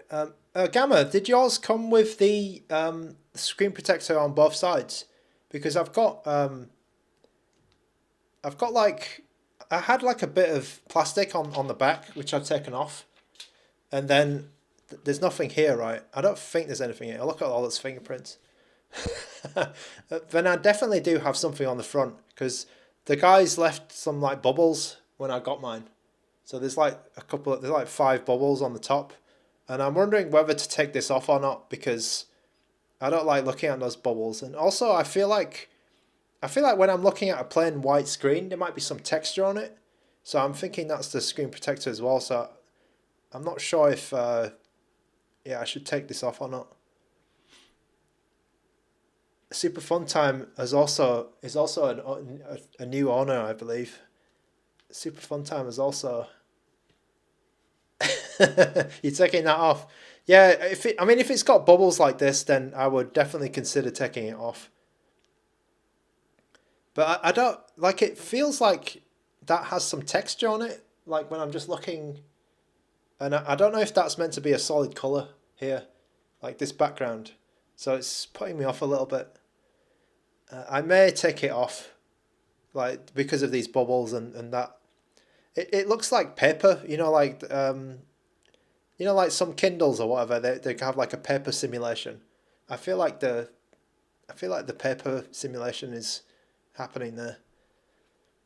Yeah, the buttons, they're quite cool. Like I think they've done it in a nice way, you know, because some devices they have a, you know, like this AYANEO Pocket Micro, for example, they have some more exaggerated styling to make it more obvious between those 2 triggers. But I quite like how they've done it here. It's not too, like, it doesn't pop out right out. It's just literally it's less than a millimeter, you know, coming out here. So it's quite cool. What's inside the thing? I think it's better than the Micro. This is a RK3572, is it? 76 RK3576S inside. I don't think we've seen this chip. Like, I don't know where we've seen this. We probably haven't seen this chip before. The memory and the memory and the storage are a little bit disappointing. 2 + 8, 2 gigabytes, but the screen is pretty damn good. Most of the budget, I guess, went into the screen. Okay, Gamma is peeling off the. Oh, Gamma's got 2. What the hell? Yeah, I just watched the video there. Gamma's got like 2 screen protectors. That's a bit weird. The price is $160 if you want to get one of these from Keep Retro or Go Game Geek.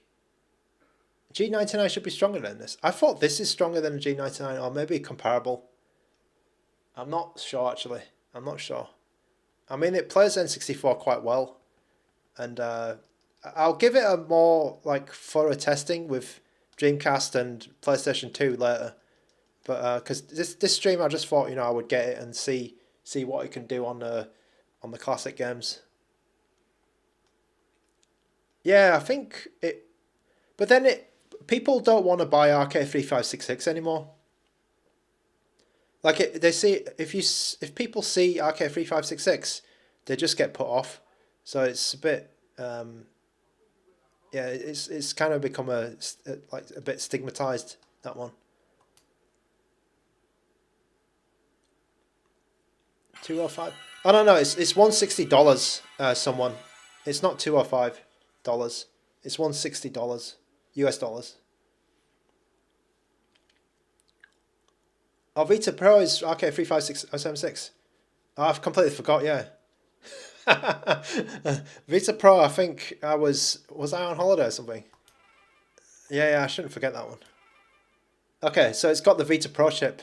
Yeah, I should have researched that before.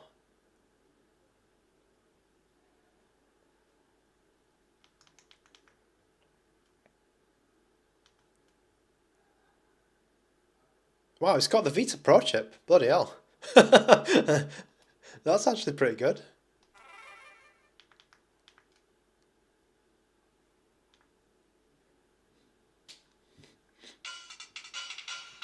Okay. Is it Hadoukenable? It's got to Hong Kong to find out. Oh, the sound is so good. The sound is really good, man. The sound is great. The speakers are great.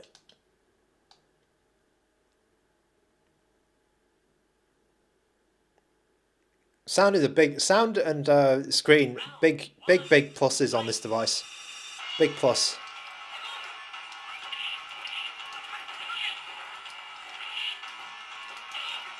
Okay, can you do the Dragon Punch? Yes, you can do the Dragon Punch.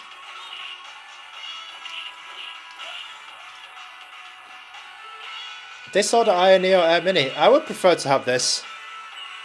I don't like the AYANEO Air Mini. Pocket Air Mini. I'm not a big fan of it.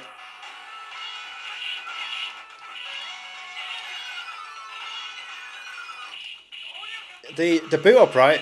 Gamma Squeeze, the boot up's really quick, isn't it? Yeah, I think the black is better than the silver. The screen, yeah, is amazing.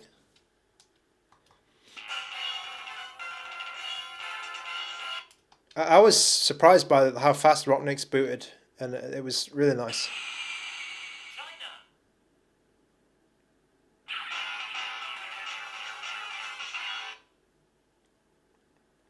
Is it a bit comfortable with squared edges? It's not too bad. I mean, the edges are rounded at least.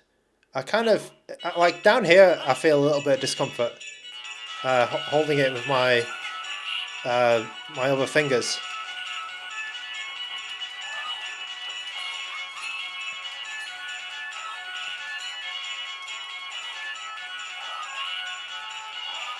The sound is really good.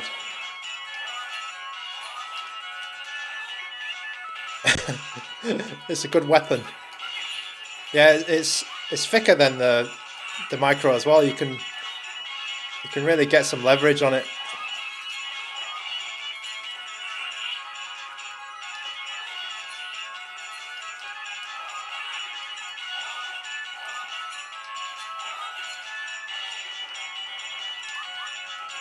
Ah.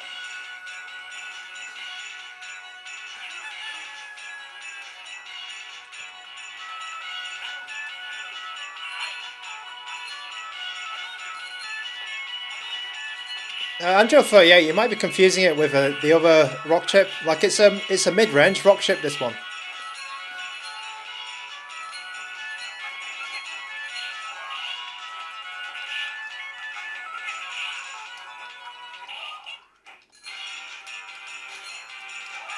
Oh no.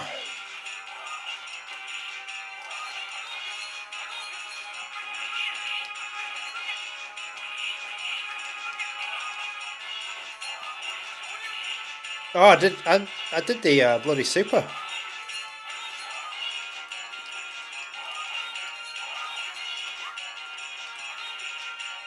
Oh.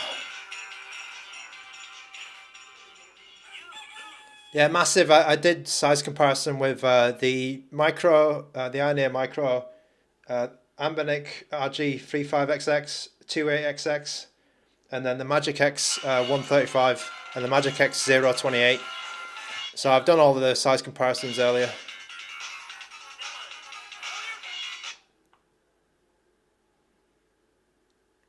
Okay, that's a bit Street Fighter. So it's not like the perfect D-pad for fighting games, but it's above average, I'd say. It's definitely a good D-pad. Ergonomics, right, so I'm played a sort of a range of games now, and I feel like the difficult position would be like this. So if you're playing a game that uses these triggers and the analog stick, you'll feel a little bit of discomfort down here, in my opinion, or you might need to find a better way to hold it than me. Oh god, there's some sweat and some dirt appearing there. Some cheese from my lunch. So down here the ergonomics are a little bit less comfortable, but then if you're playing D-pad games, Game Boy games, Super Nintendo, you're going to be perfectly fine. If you're just playing like this, maybe a couple of light presses on the triggers when you need them, I think there's no problems with ergonomics. Is this bigger than the Nova? No, it's not bigger than the Nova.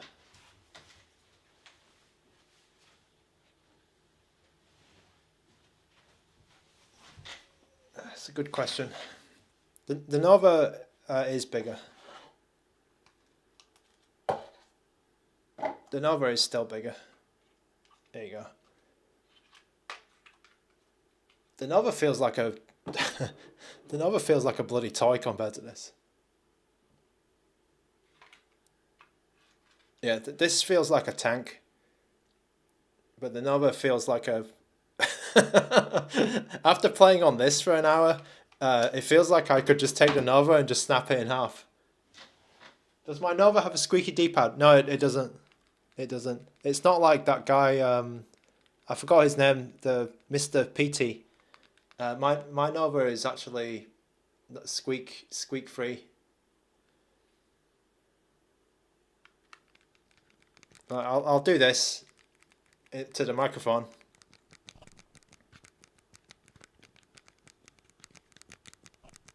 My D-pad's pretty quiet. Double the weight of the Nova. It's lighter than it's 288 grams. 288 grams.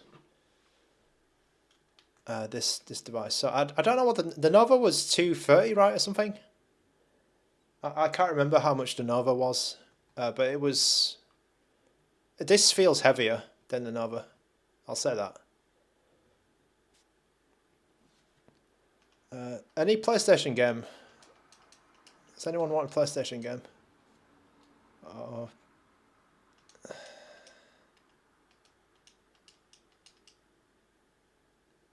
Is there a PlayStation suggestion in the chat?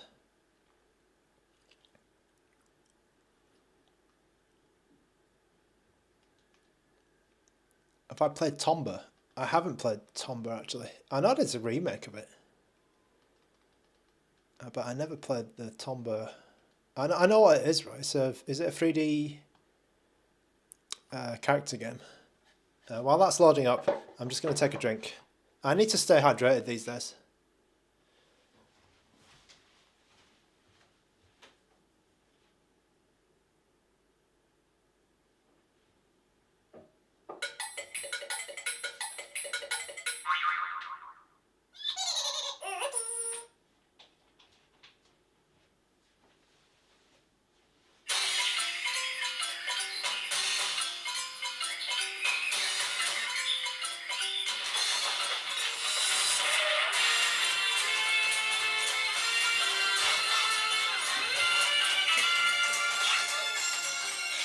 The sound is really loud.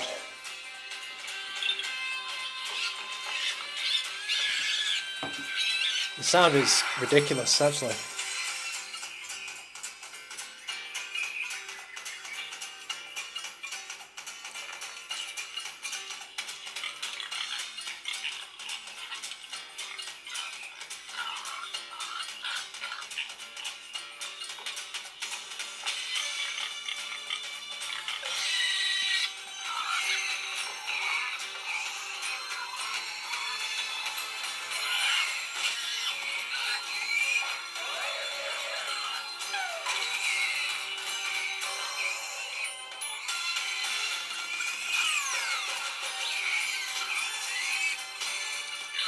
Do I have Jet Grind Radio?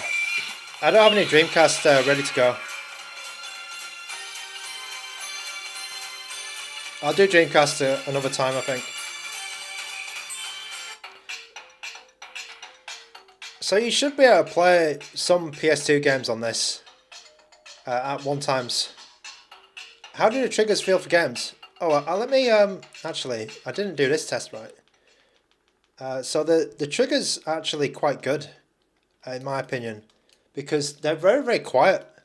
If productivity is in the chat, I think this would pass the wife test of productivity, because everything is quiet. The triggers, they're not the clicky style. So let me press, I'm going to press all the triggers, right, up to the microphone, and like by today's standards, they're quiet triggers. Like they're not they don't click like mice clicks, and I really like this. Like if I just press the L button, the L1 button, and the R1 button, like if I'm just pressing them vigorously, you know, it'll be a bit louder. But I really like the sound of the triggers. I love triggers like this. So CubeXX is another device which I like the triggers on. The micro, I like this one as well, but the position is not too good. Like they're a bit small on the micro, and they're a bit louder. But these triggers, you got a nice, you know, the area to press it is nice and big, and then the sound is good. The activation sound is good. Productivity, excellent, excellent. Yes, that is really quiet. Like you press those triggers, like there's hardly any noise, and then the buttons are a little bit louder. The D-pads are a little bit louder, but not like, again, it's well within the tolerances. You'll have to play it on low volume though, because the speaker gets really loud. The speaker gets super loud. Alright, let's go. Tomba.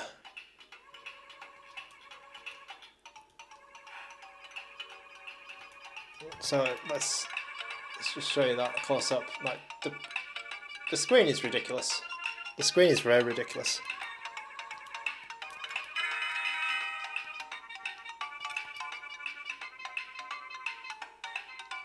Okay, but I got control.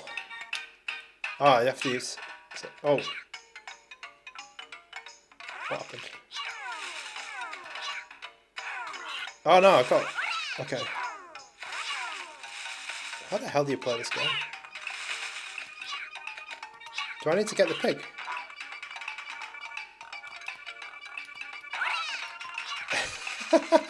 What a weird game.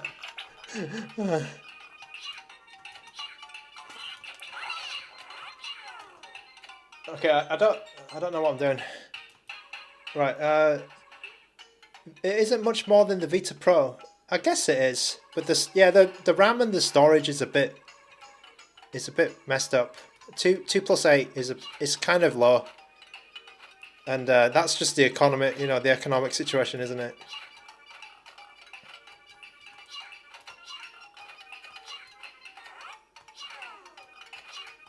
Oh, I didn't read what I was meant to do. Oh, he's got a punch.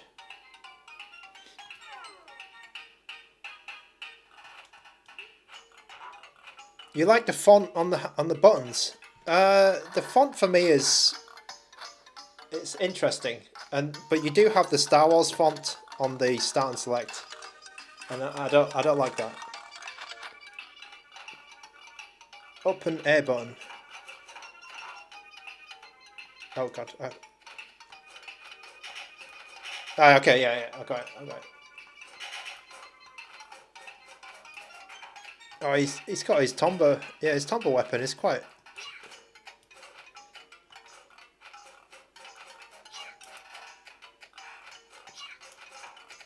Can I jump up there? Yeah.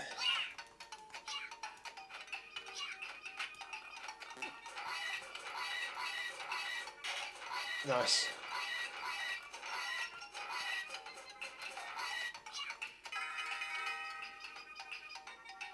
Is the chip more powerful than the Pocket Air Mini? I think it is.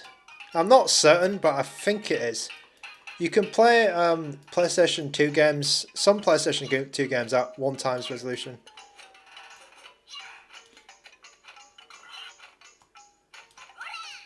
But I'm not going to do this. Like, it's not, for me, it's not a PlayStation 2 device. Okay, I didn't read what the bloody text said.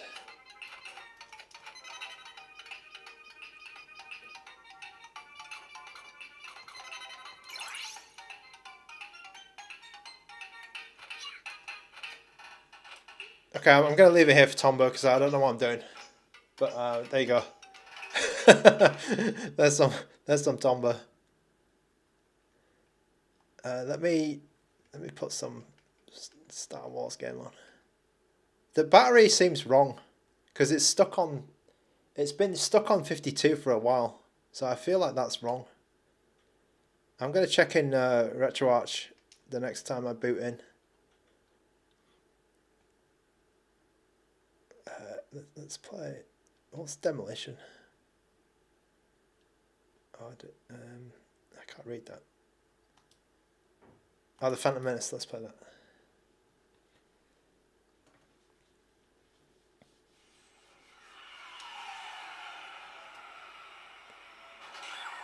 It could be something wrong with the battery. Yeah, I think the battery in the Gelos, not the Gelos, the Rocknix is a bit off, but it's still only 47%, down to 47%, so that's not too bad. Rocknix, so productivity, it has a fork of Rocknix on it. I believe there's an Android coming.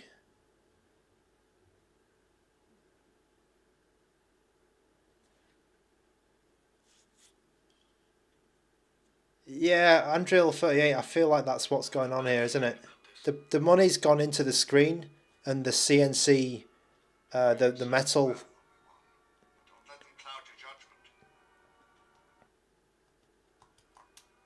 Okay, is this game not working? What is your plan, Qui-Gon? Could be other. What's this? What's this shit? I think there's something going wrong.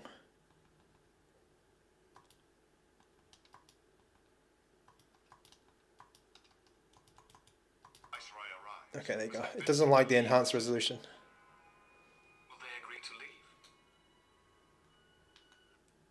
leave? Oh, I pressed the wrong button.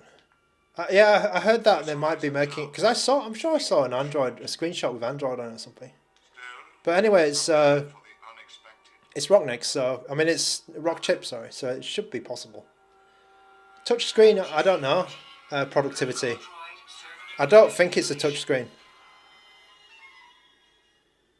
I've not seen any touch enabled stuff. Oh god. It's usually you can navigate some of the menus with touch. Oh, what the hell is this game?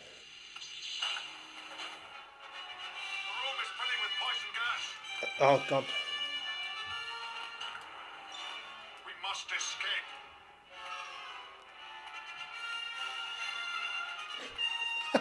Oh no, the music. Okay, let's escape. The licensed music.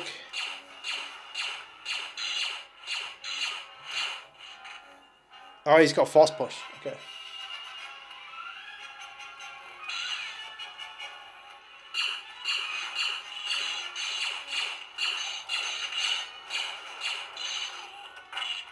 Okay, what's that? Press the button. Yeah, nice. Door is open. Let's go.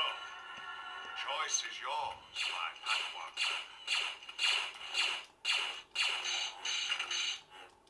This is a weird game. A very weird game.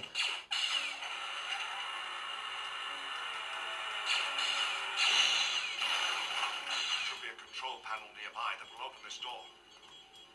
Press that button. Yeah. Door is open. Let's go. Oh, you use the same voice line. The ship's command center is just ahead. Oh, what? Okay, I got him. Yeah, I got him. Oh, I'm gonna die. Yeah, I'm dead. I'm dead. I'm dead. I started about 80%. Unreal 38. I started out about 80 something, and then I played 16-bit and 8-bit games for about an hour and a half or something, an hour 20, and then I'm on PS1 games now. So yeah, we've been streaming for quite a while.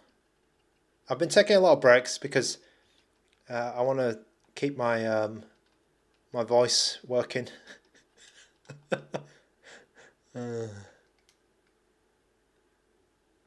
Jet Moto 2.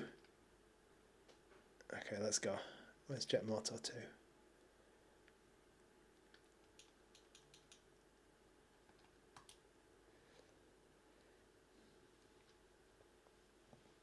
Yeah, productivity. I mean, this device is quite surprising in general because it's a one man effort apparently. I think he does send it off to a factory, and there is some help with logistics and building this thing. But I think GKD is a one man band. So it's kind of impressive. Mountain Dew, that looks exactly what I want.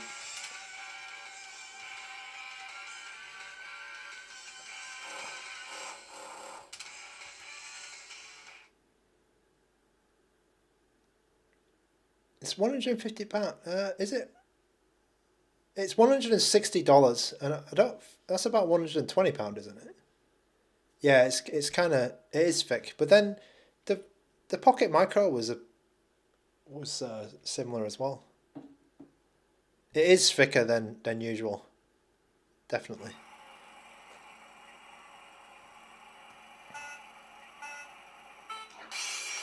Whoa, this is fast. This is fast. Oh god, this is really fast. Okay, let me put that. Oh jeez, no, I don't want this. Yeah. Oh, it's got the rumble is going.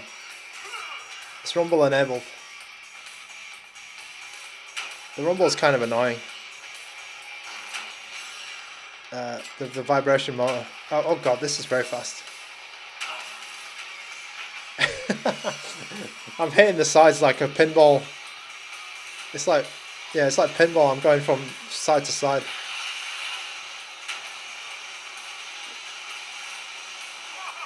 I'm guessing you can do tricks.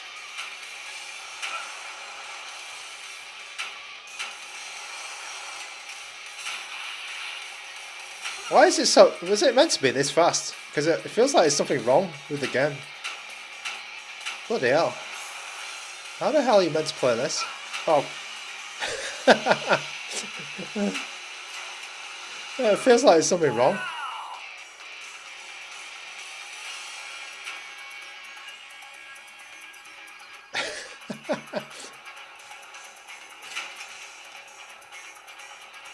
Oh god. Yeah, definitely a skill. I'm just going. You just need to tap the accelerator, right? You feather the accelerator. It's way too fast. Oh jeez.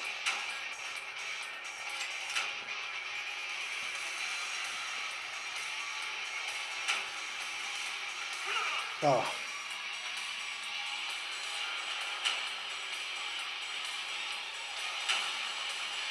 I'm still kind of having fun with the game.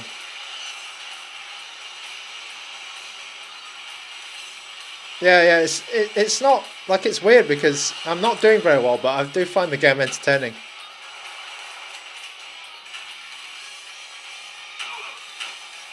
Well, let me try and beat somebody at least. Like, try and overtake somebody. Oh god.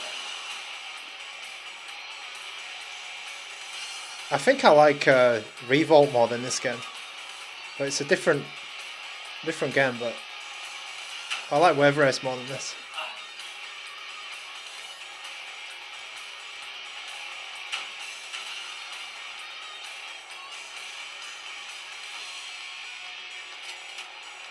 Oh god, where the hell am I going?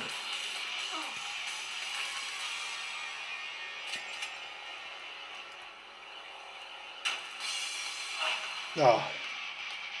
Oh, sharp turn. Okay. I mean, it's not going to help that much because I can't even go in a.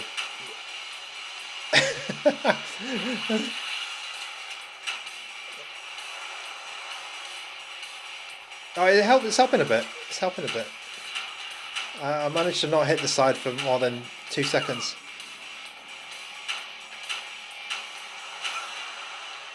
It's just too fast, man. I don't think it's anything. There's nothing wrong with the handheld, by the way. This is purely a skill issue. This is purely a skill issue. Oh, I was second. I thought I was last. I thought I was doing rubbish. There's a turbo boost. Okay, I'm good on that game. I'm good. Okay, Nasi Dos Stuff asks, is Game Kiddy related to Pow Kiddy? I don't think so. No, I think Pow Kiddy is its own thing, and Pow Kiddy seems to have gone.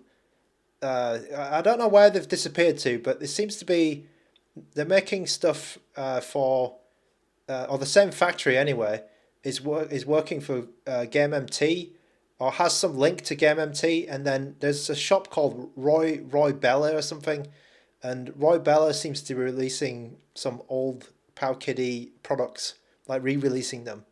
So I think there's maybe there's some kind of change of management or some kind of dodgy, company shuffling. But Pow Kiddy seems to be still alive, but maybe the brand is dead.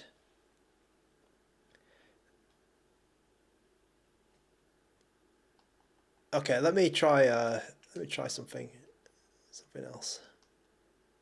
What was Iru? Does anyone remember what this game was? This Japanese game, Iru. For some reason I have it here.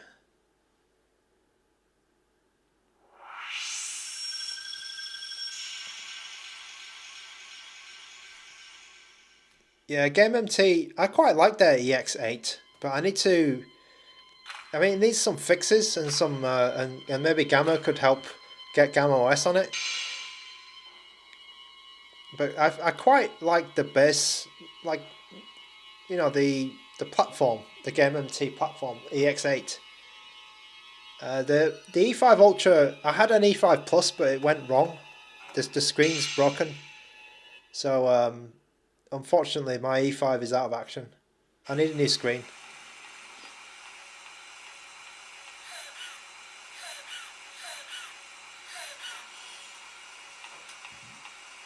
Oh, okay. We've got a horror game here.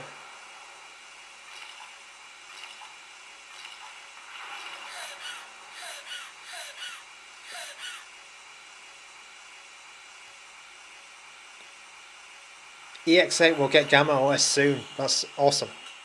That's awesome.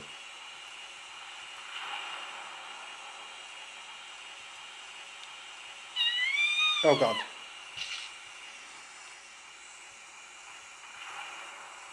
Yeah, the stock firmware on the EX8 is a bit rough.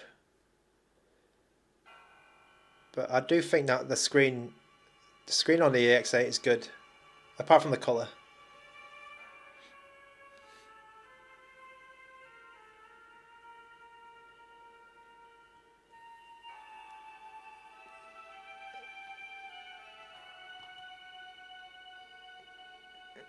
Something terrible is happening at this school. PSP is great on the E5 Ultra. I had a good time on E5 Plus PSP. I definitely thought it was good.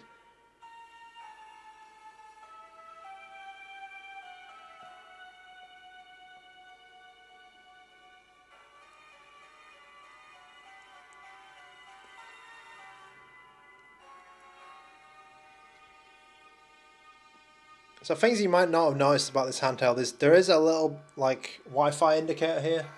I guess maybe that's where the Wi-Fi is coming out from or something.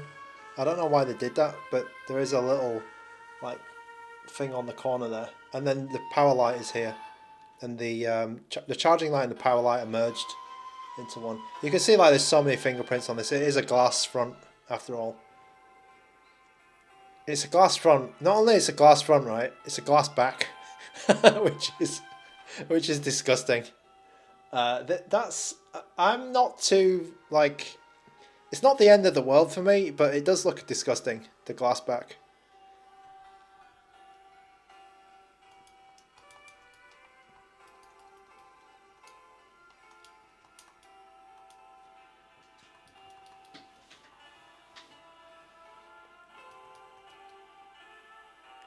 Yeah, it's. I mean, you're leaving fingerprints on both sides, so it's a bit odd. It's a bit of an odd choice. Also, I think it's like not the best choice for just being on the table because it's a bit like, you know the old ANBERNICs. Like the ANBERNICs have the pads, right, to stop it sort of doing that, or to be a bit more. It's a bit more cushioned. Whereas this thing doesn't have anything, so it's kind of sliding around and it's probably going to get scratched. How do I like the metal buttons? I like the ABXY a lot. The ABXY are quite good. The D-pad is above average as well. It's not the best D-pad I've ever used, but it's certainly good.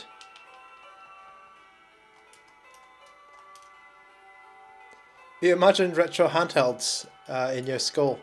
I think I only sort of started thinking about the possibilities when the Dingu A320 was it came out.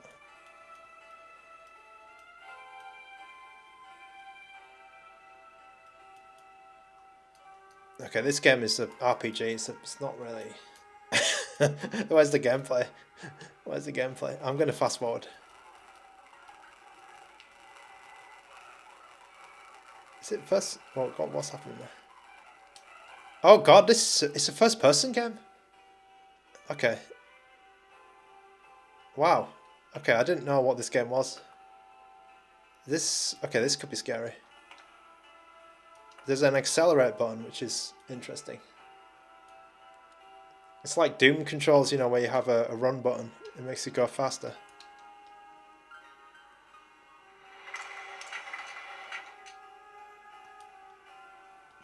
This is PS1. So I have my PS1 SD card inserted. I might put my Dreamcast one in just to mess around. No, this is not Mr. Mosquito. Mr. Mosquito is PS2. Okay, let's get... There's too much exposition, man. You got this. Alright. I think you need to set up like this... Some weird stuff. Yeah, you need to set something up in bloody... What am I doing? Okay. I've got no idea what you're meant to do in this game, so I might stop playing it.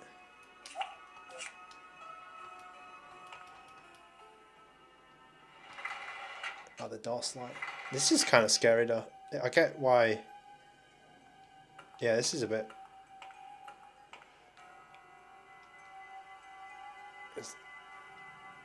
Yeah, this... Imagine being like in the 1990s, like early 2000s, playing this. This would be pretty scary. It's kind of like first-person Silent Hill. I'm getting this vibe. It's not become Silent Hill yet, but you get what I mean.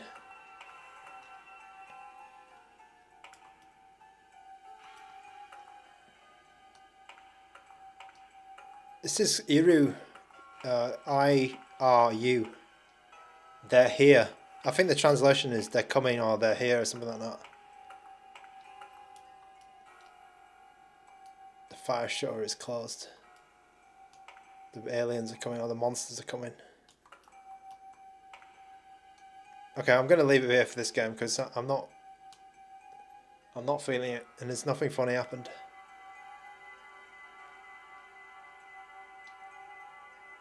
Okay, alright. Let's pack that one in. Okay, I'll put one more game on here, right? And then I'm going to get my Dreamcast stick, I think. I need to find out the Dreamcast folder. Let me try it. Let me just try and find out what the Dreamcast folder should be. And then perhaps What's it called? Is it Dream? God.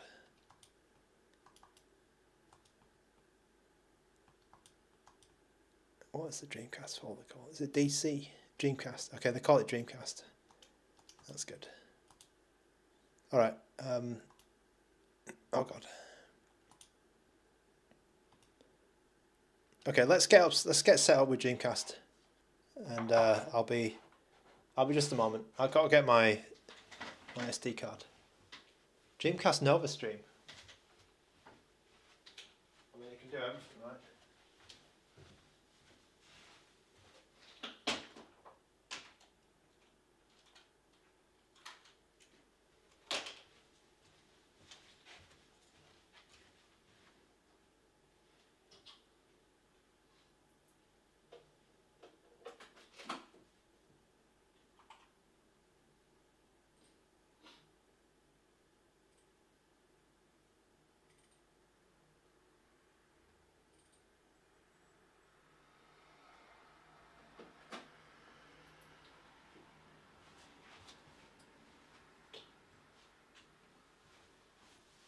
Okay, that's perfect. That's perfect. Let's turn this off. Oh, let's turn it off for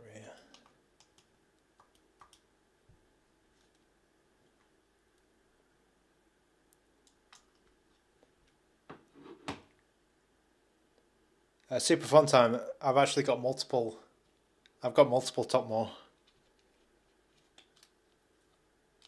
I've got multiple top mores. But this is not a top more. This is a move speed. My Dreamcast stuff is on the move speed.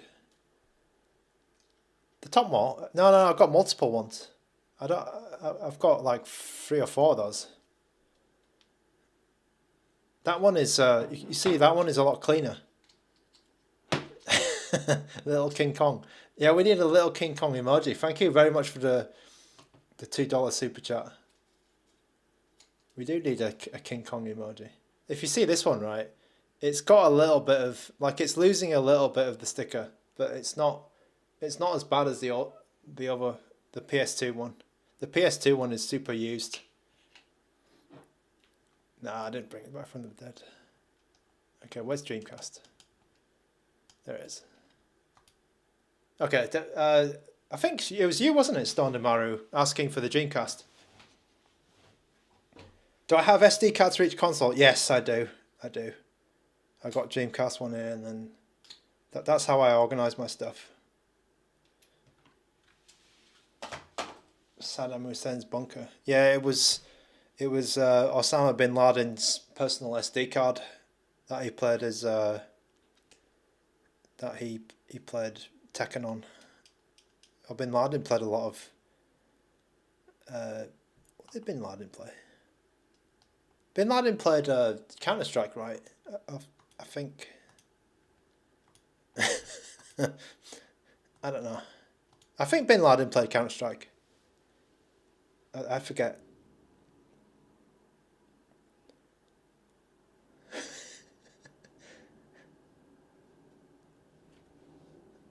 Okay. I think this can do Dreamcast. Should be okay. Like. Do I have an FPS counter? Oh, okay, that's the menu button. Nice. Nice. Excuse me. Where is the FPS counter? It seems we were playing on this handheld with. There it is. We weren't showing the full power of this handheld at the beginning of the stream. Okay, that music sounds good. We're getting, so the FPS counter's down here.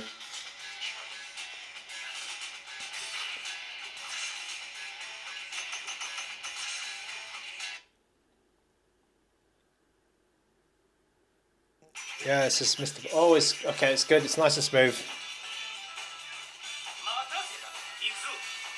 Okay, yeah, we weren't showing the full power at all. So this thing can do Dreamcast. Dead or Alive 2's reasonably heavy game. Oh, nice. Counted them. It counted me.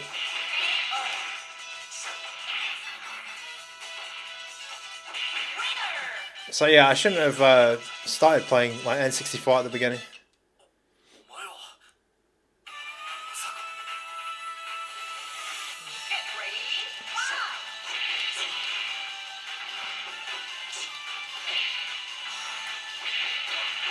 Oh, he got me. Oh!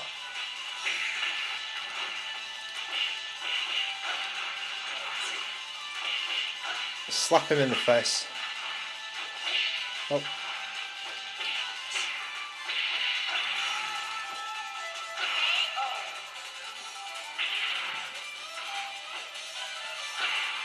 Edward 450. I don't know how to say that Vietnamese surname, I'm afraid. But there's a shout out for you. Oh!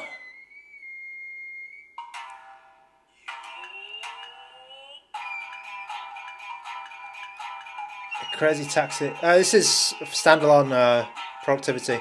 It's Flycast standalone. Oh god.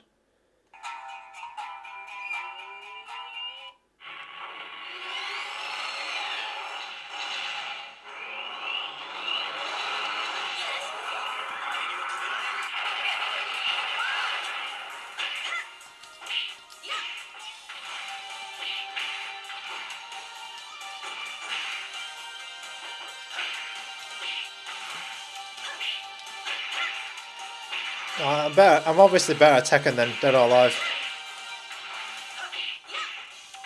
I'm getting kicked in the face.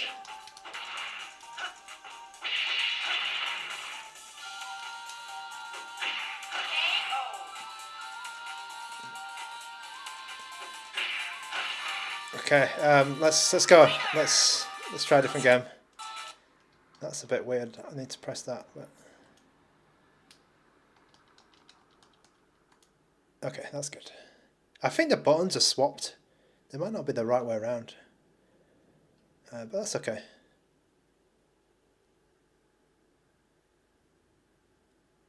Alright, let's try this one.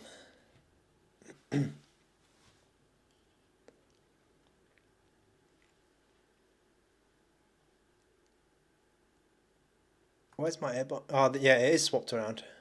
Let me just reconfigure the buttons. Because the A button is in the wrong place. God, where is it? Oh, has it got some? Oh God. Right. Okay. Right. The A button should be here, and the B button should be there. It's the opposite to. Yeah, it's the opposite to Xbox. No, it is Xbox layout. It is Xbox. Okay, so that's it, I think.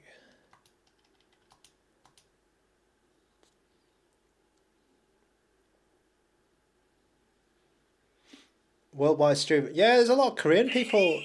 Korean people like to watch this. Because I was streaming. Because I was streaming on Asia time. Like, I think I picked up a lot of Asia viewers back in the day. But then I'm streaming European time now. Because I moved. Alright, where's my... okay. That's it. Nice, okay. Oh god, no, wrong button.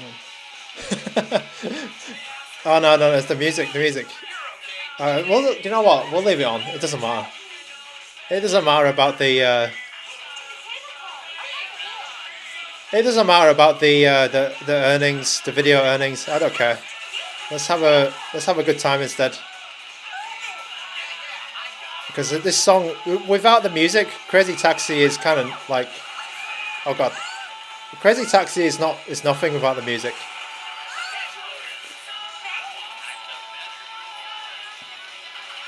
So we'll keep it on. Maybe maybe the Offspring will let me use the music. I'm sure they'll be cool with it. Or if I keep talking over it, it might be all right. Because yeah, Crazy Taxi. It's weird when it's just silent. It's all about this. It's all about this song. So the speed is excellent. I mean, you can see it, right? The FPS is 60 locked. I don't know how to do the emergency brake.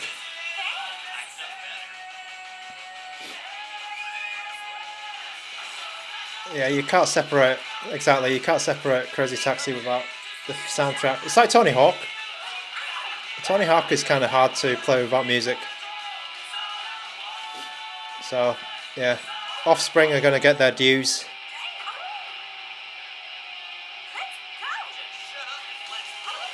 We're going to get some money, I think.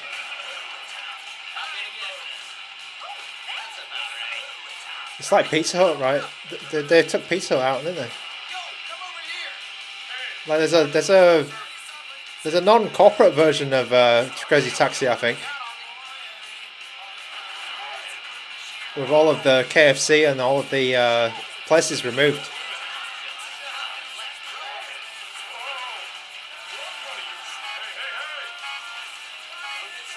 Oh shit! Where? Oh no. Okay. Sandpest, hello. Hope you're having a good day. I am still live. I've been live for about 2 hours, I think. 2.5 hours. I don't think so. Game over. Crazy Taxi without music is just Uber. Oh, that's quite funny. Hello, Pride Tunes. Hello. Alright, I'm gonna... let's bounce out of this game. Was there another Dreamcast game somebody wanted? How the hell do you do that? Okay. We're on Dreamcast. It's just Taxi. Taxi. Okay, what's my favourite Dreamcast game? Oh yeah, NBA, sorry. Yeah, NBA. I thought we just played NBA. The 2K.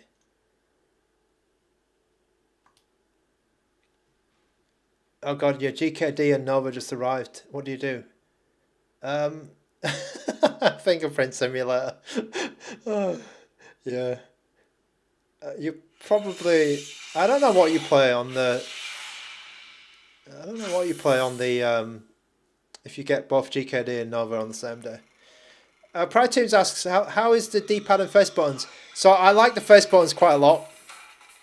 Face buttons are good.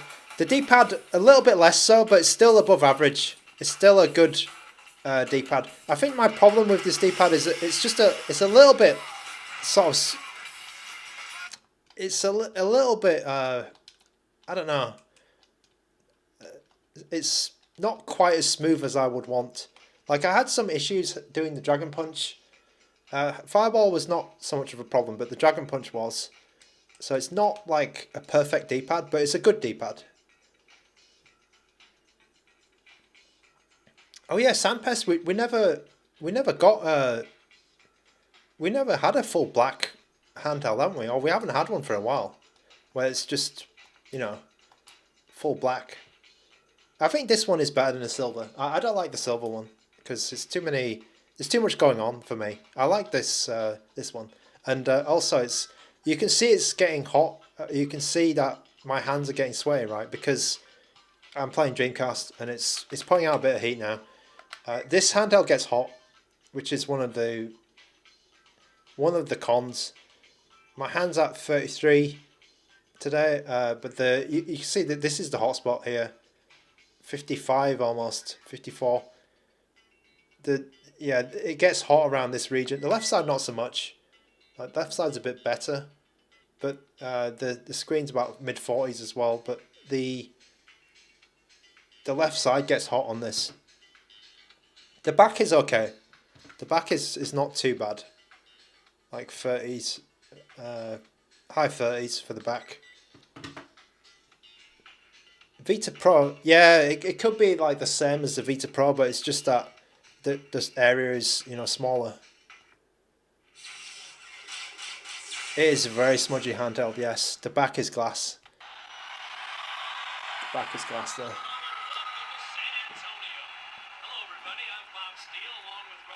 Oh, okay, so this game might be a little bit harder to run. Getting 45 FPS here. Okay, we might have found the game. Oh, where's my man? Okay, so this game's not full speed. Sorry. Oh. Is it the heaviest game on Dreamcast? Yeah, it's not quite keeping up. It's a good effort. I'll say that, it's a good effort. It's not quite full speed. It is having a go. It's definitely having a go at 60.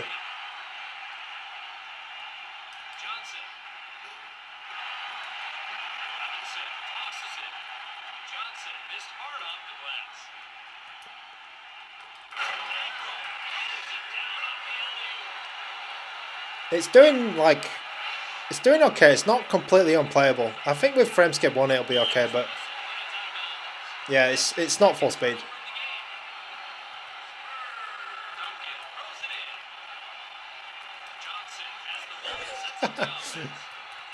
I don't know what I'm doing.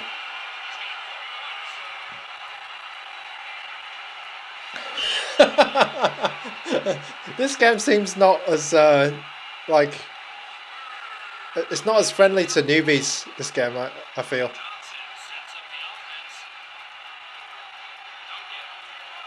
It's more of a simulation, more of a basketball simulation.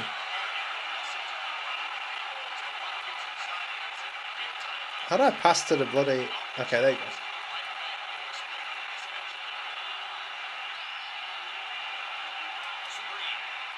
Oh yeah, at least I scored. I did something. Okay, so performance is kind of like middling. It's almost full speed, but then there's times when it does slow down in this game.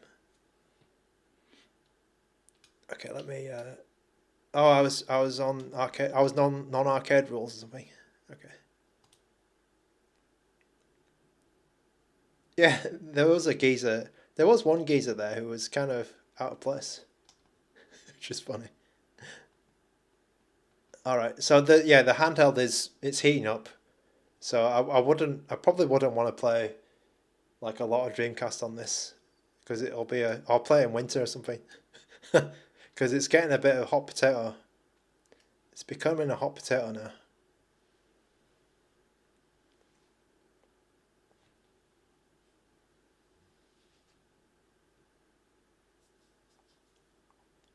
It's becoming a hot one.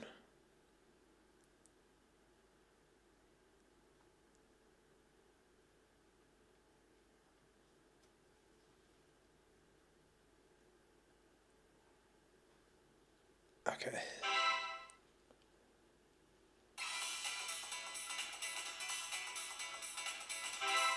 Sega Rally 2 here. Top mark. No, it's a move speed. PS2 is move speed. PS1 is a top more. And then I've got a SanDisk. I've got a little hair there.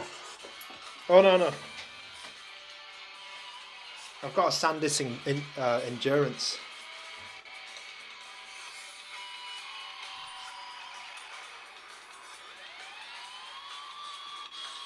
These are like gold dust now. SanDisk Endurance.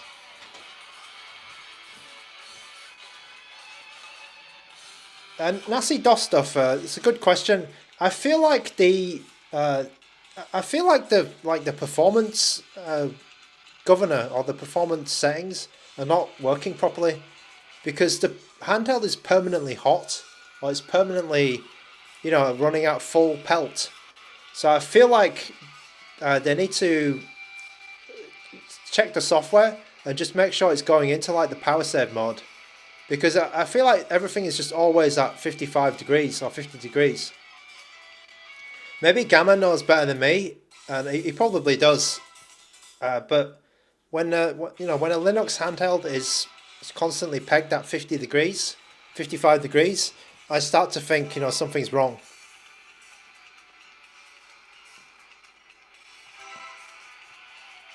Yeah, it's hot on the Game Boy as well for some reason.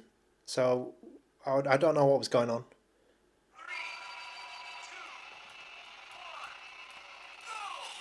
Okay, so the Sega Rally, also a heavy game, is having a bit of difficulty here. So it looks like the lighter Dreamcast games will be alright. It could also be, you know, because it's so hot that it's throttling. So it's 45 FPS here, you can see in the bottom left corner. So yeah, Dreamcast is kind of 50-50 it seems. We don't need to play too much of this. Maybe you could bring down the resolution or something. Yeah, actually, maybe that's a good. I'll just check the resolution, because this panel's like quite crazy, right? Oh, actually, this is a 2x. Okay, so we've been playing these games at 2x upscale. So if you come down a bit, then we could get it to full speed. Same with NBA as well.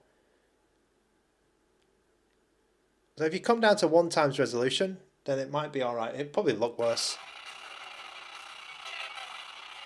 Oh, actually, not much difference. Interesting.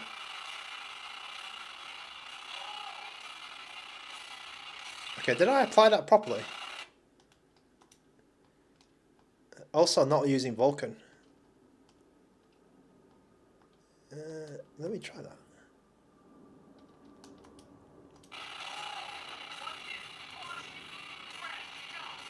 Yeah, it seems like it's not liking this. Vulkan did get a little bit more FPS, like 1 or 2 FPS.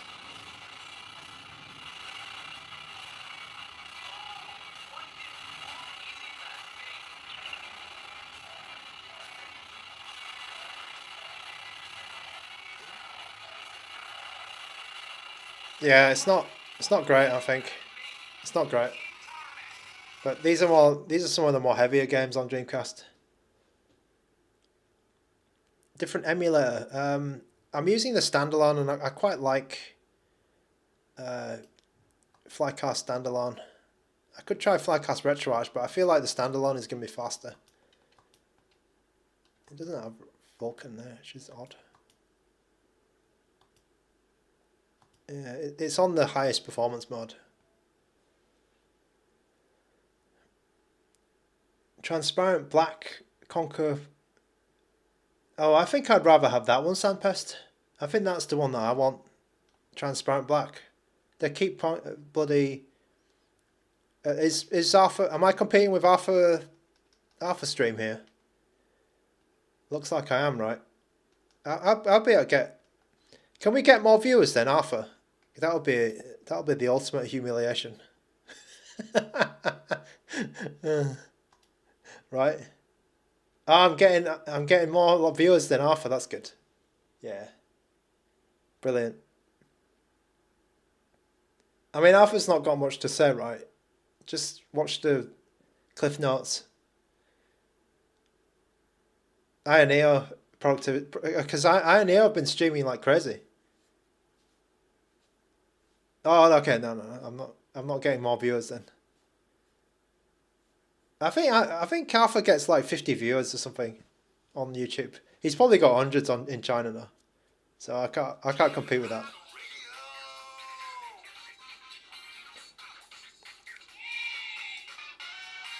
Oh, you actually have a bloody analog stick. Yeah. So you have an analog stick for this game. That's good. I keep forgetting there's an analog stick. I keep forgetting this thing has an analog stick. It has one.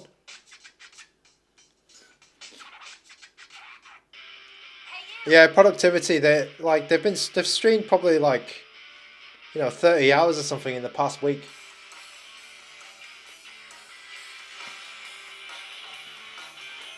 It's a bit too much.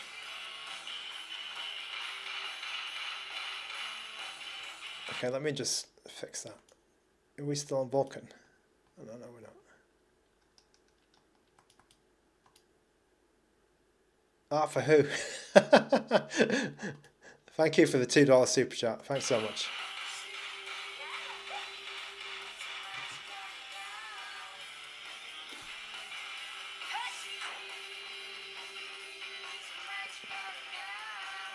To be honest, right, I think that if GKD could get, like, if they could get to an AYANEO level of delivery, then the products, you know, the products are good enough to compete with AYANEO, in my opinion. I'm just really bad at this game, by the way. I'm not. God. Like, GKD products are not rubbish. Oh, that's very kind of you to say that.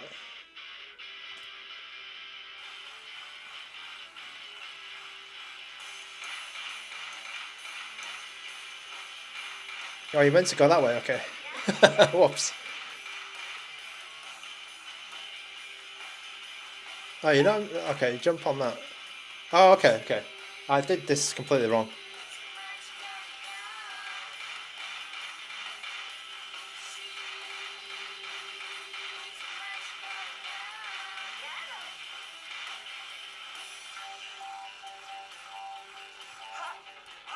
Oh, I missed it.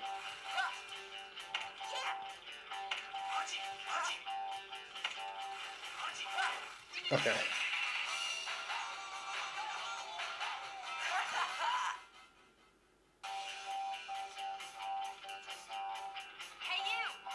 I think this game is okay on the GKD. It's okay. It's not gonna hit 60 FPS or anything, you know, with some hack or something, but it seems okay.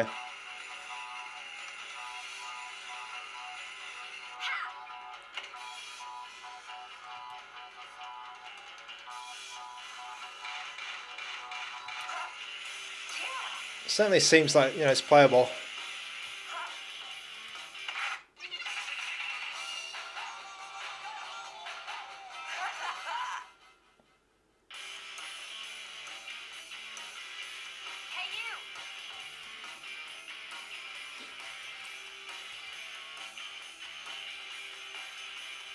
L trigger to start spraying.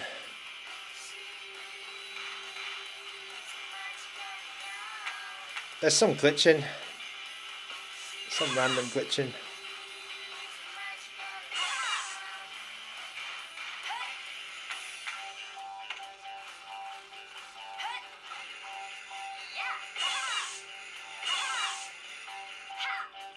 Okay, let's try and get those.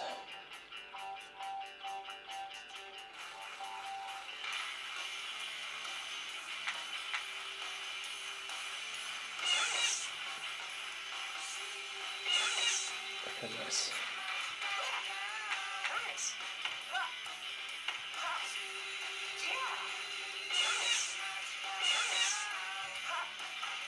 Nice.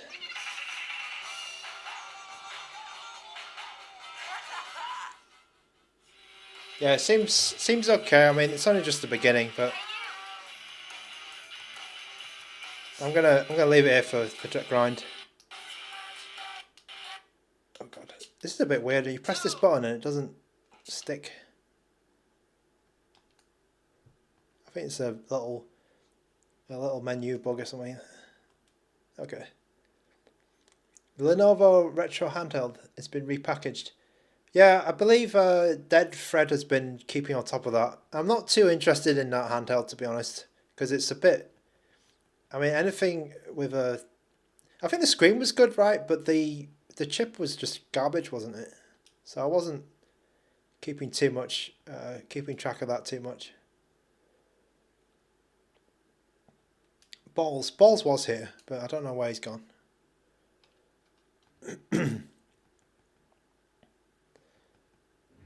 Okay, let me go to play. Let's see if Virtua Fighter works.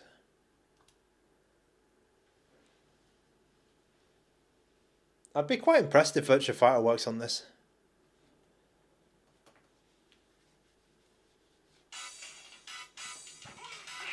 Okay.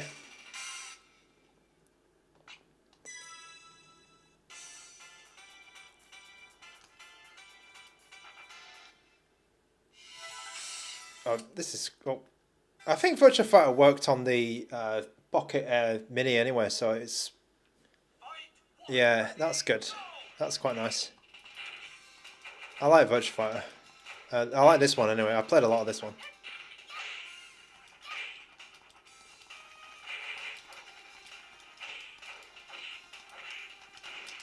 I'm excited about the new Virtua Fighter. Let's put the volume up. I keep pressing the power button by accident.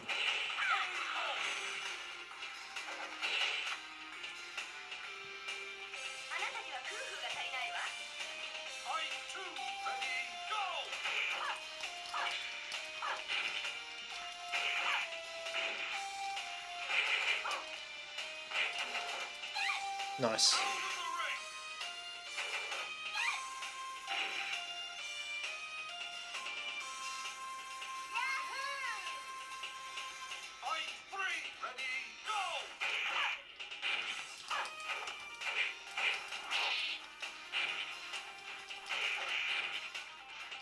I'm okay at Virtua Fighter. I'm not like amazing.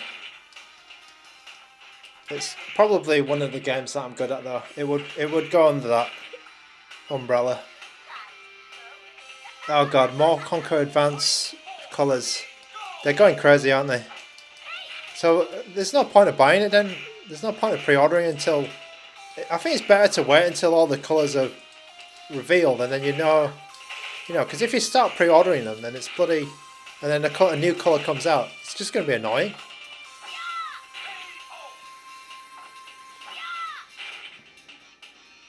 $7 billion have been sold. Yeah, they should just announce all the...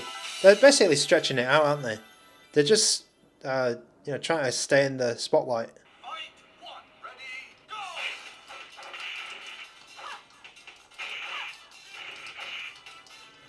And they also need to fix the issues with the screen. There's some little, there's some niggles. So it's getting a little bit annoying. I mean, I'll probably get one. But I did think of getting two. Because I wanted a grey on white, white on grey. Like grey shell and white buttons. But I'm not going to buy two.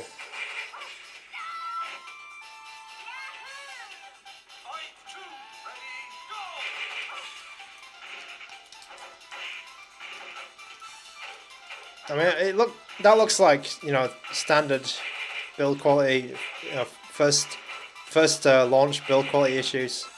I've seen that before on other handhelds.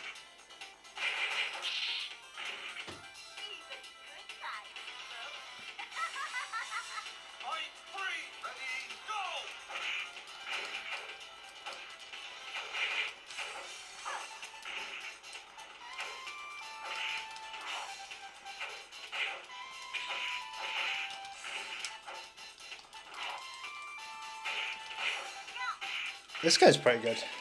This game's damn good.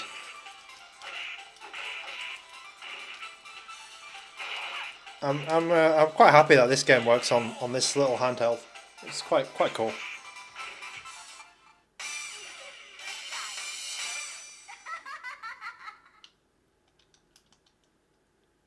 So that's Virtua Fighter. Pretty flawless, basically. Pretty much flawless. Okay. Oh, should we play the horse racing game? The chariots game. It's been a while since we put that one on.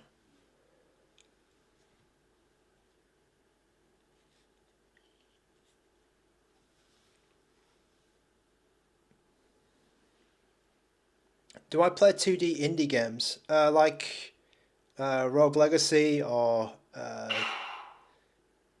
what else? Metal Slug.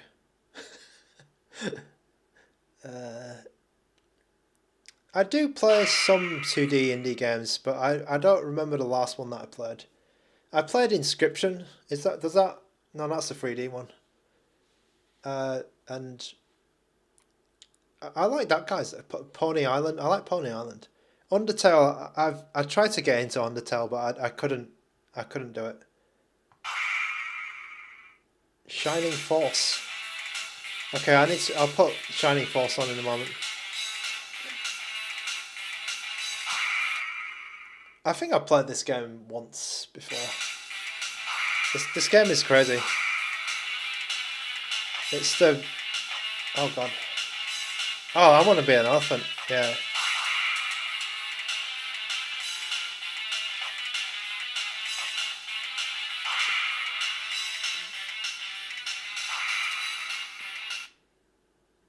This game. I don't know if you've heard of this game, right? But you got robot animals on the chariots. So it's like pod racing.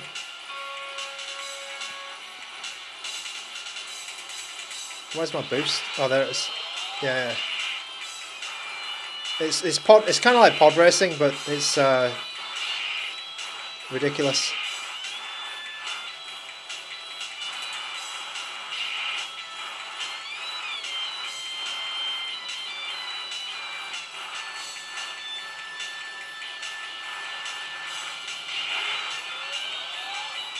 You need to boost at the right time.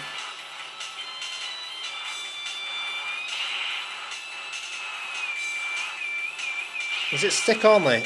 I don't think so. Yeah, you can play on a D-pad. Oh god, okay, I got a boost. Oh no. It's really weird to control. It's not like Pod Racer. It's way more. It leans way more into the chariots thing.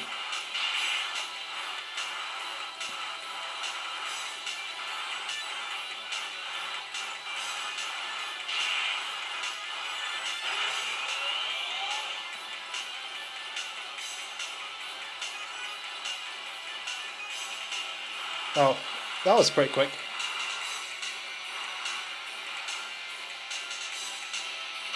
Lose. Lose. It does look crazy though, yeah. It's quite funny.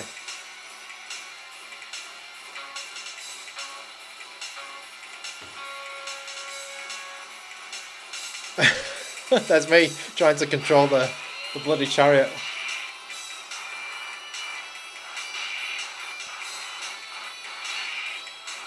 Okay, so it seems like to me, right, the Dreamcast is kind of there, like in terms of being able to play something, but it's not perfect. It's more like a, I don't know, 60-40 maybe, in terms of Dreamcast, or maybe 70-30. Have I got a PlayStation 2? Oh, okay. Wow, I've got Dante's Inferno on here. Okay, we're going around all sorts of games then. Okay, let's, random PSP game. Take it easy, Storm Mario. Have a good one. Okay, we've got Chinese Retro Arch. Chinese PPS SPP.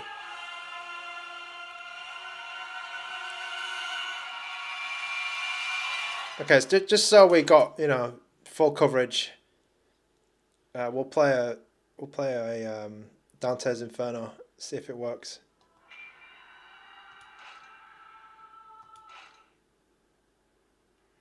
Yeah, full coverage of all systems and all games in this one stream. I need to, okay, I'll need to bloody figure out. Okay, it's 2 times resolution. And where's the FPS counter?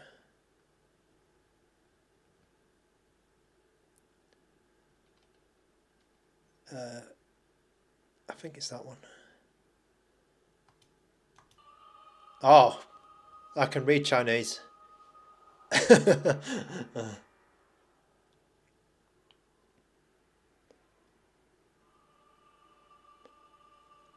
Oh, but it's only 40 FPS, right? Has it got some kind of frame skip? Nosy DOS stuff. Take care of yourself if you. Yeah, don't feel like you have to watch all of it. Like I appreciate you coming in and just giving you a message. And then later on I'll put the timestamps on, so you can skip around. So just so it's easier for you. Oh, this guy's he's stitching himself up.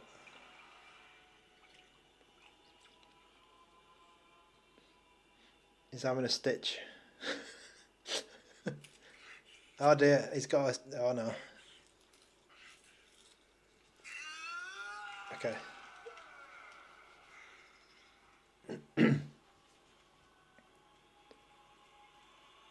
No, I'm probably going to be around for, I'm going to be around until it runs out of battery, I think. I've got a good feeling about this stream.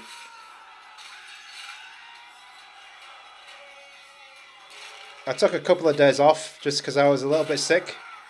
I had a little bit of a cough, but today I think I'm back. I'm back to stream this this thing. Yeah, it shouldn't be too. Maybe I don't know. Maybe we can get a couple more games, but we'll get that Shining Force game. I think the Game Gear game because it's on here. It was about 80. It was about 80. So I got some kind of frame skip on, and I'm just playing this at default settings basically, and it looks like they capped it at 40, just to keep it smooth.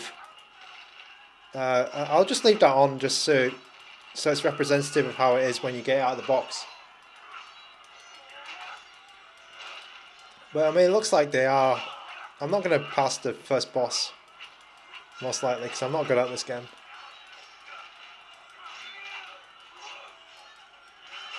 Yeah, I don't know why he capped it at 40.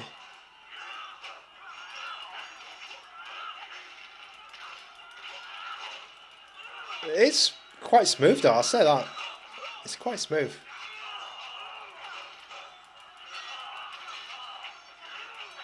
It's quite a smooth game. Dante's Inferno is quite a hard game to run on PSP. Probably not the hardest, but it's doing okay. Yeah, it's quite powerful for the size. I like devices which are powerful for, you know, the size to performance ratio is high, and certainly this one is.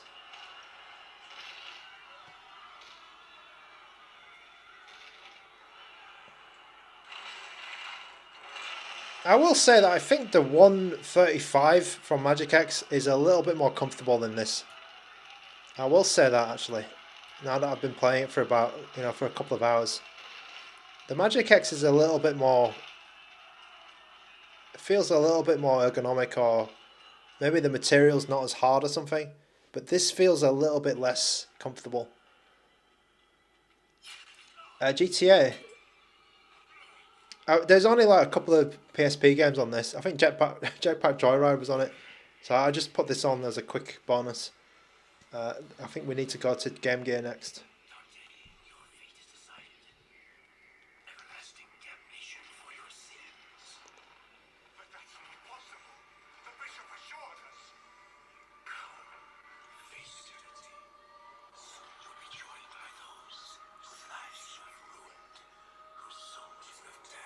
So it's got a gold-plated headphone jack, which is quite cool. It's got the extra audio DAC. There's been some effort to improve the audio quality on this particular handheld. I think the 135 is more comfortable than this.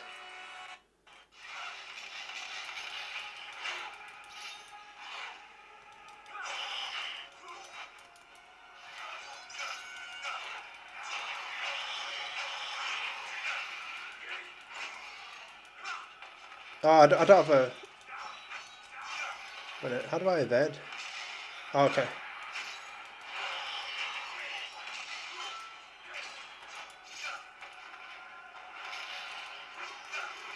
How the hell are you meant to avoid that?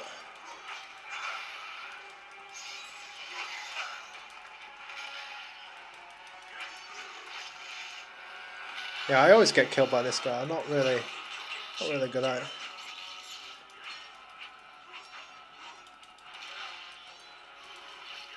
I think I avoided it.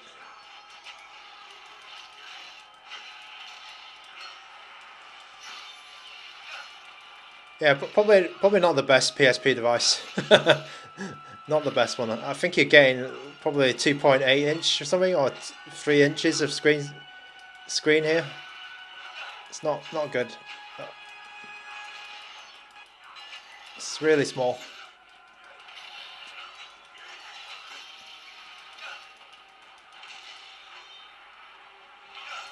Oh, I got poked. Oh, that was not nice.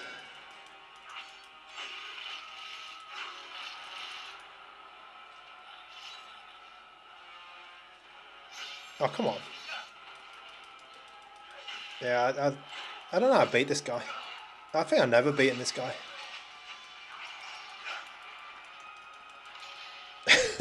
I don't think I've ever beaten that guy. Alright, let's move on.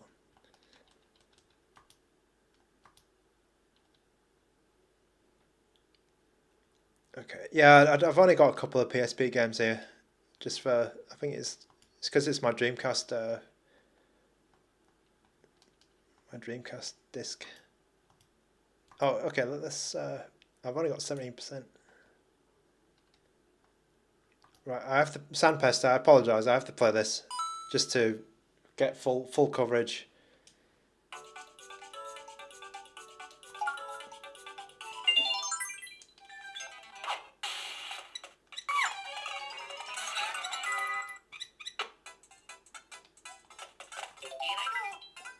Let's get some full coverage in this. Oh man, the speakers on this are great. The speakers are great.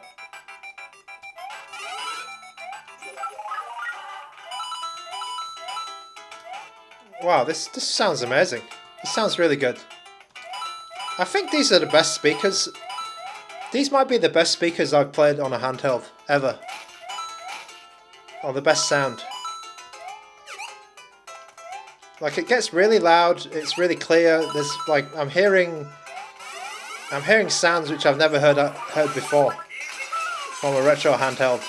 Really. Sound is pretty impressive.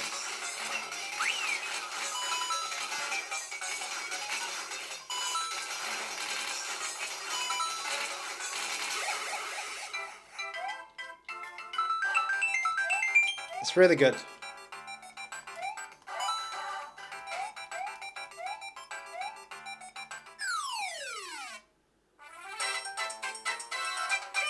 Yeah, they're down firing. They're both here, the speakers.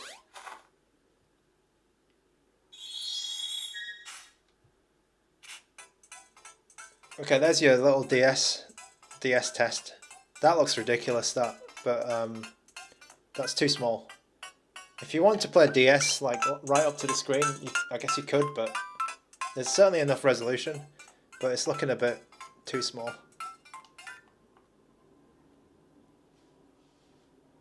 Okay, let's shift over to that requested game. Yeah, so you can see it uses Rocknix, which is funny.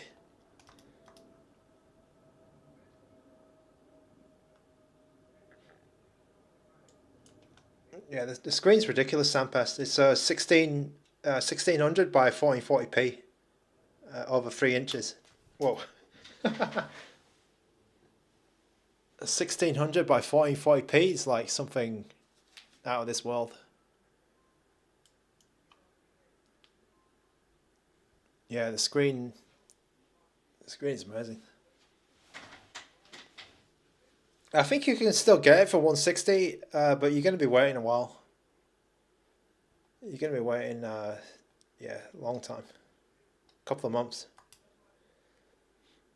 Yeah, I think everyone is selling them for about that same price. I probably helped sell a couple today. Okay, what was it? Shining Force, was it? Something. What was the game I'm playing? Game Gear. Alright. Shining Force 2. This one. Oh, this looks good. This is going to look amazing, isn't it? On the screen.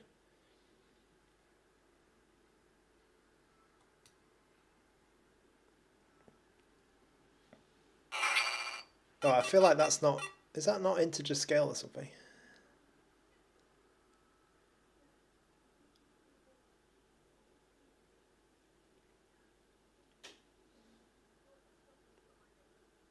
Yeah, I think this is the proper usage for this device, or the intended usage.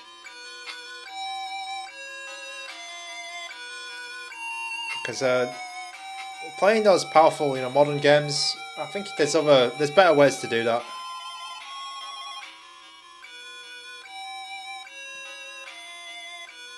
But this screen really looks nice when you're playing pixel games. Am I not stretching the screen properly? Perhaps... I think something's not right here, isn't it? Do I need to... Is that not right? Should I be on full Game Gear? Like, that looks a bit better, right? Is it? Game Gear is 1-to-1, right?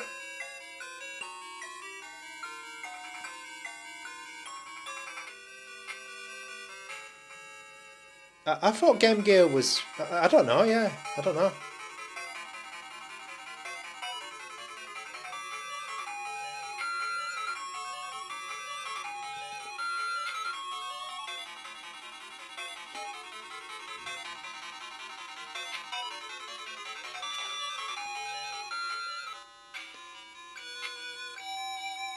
Yeah, yeah, it's probably core provided is better. Oh, core provided wants 1-to-1. Oh, what? Sorry, I was on the wrong. It should be like that one, shouldn't it? Yeah.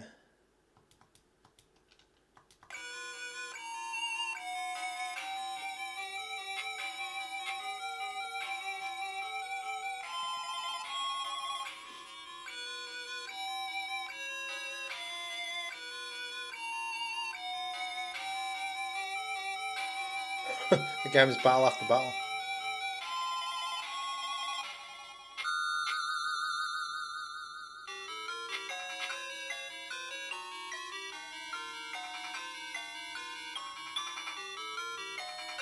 Oh, I should skip this.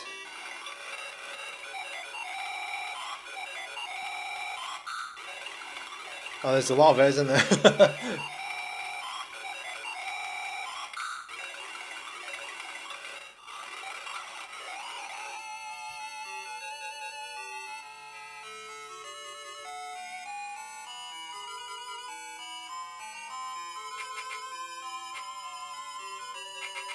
Oh.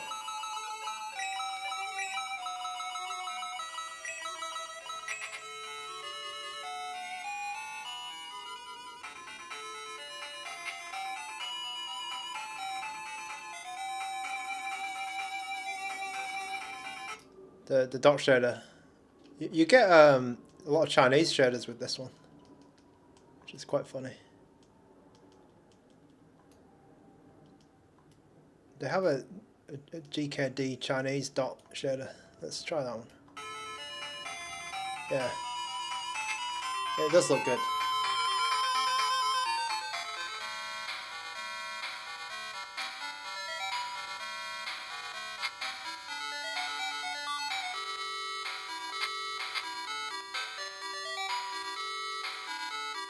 The screen is ridiculous. It's really ridiculous.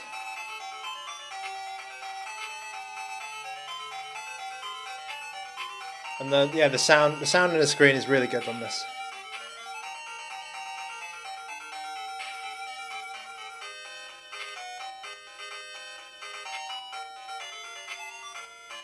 I started the stream at about 80% as well. I wasn't fully charged. You can probably rewind right to the beginning and see exactly what I was on.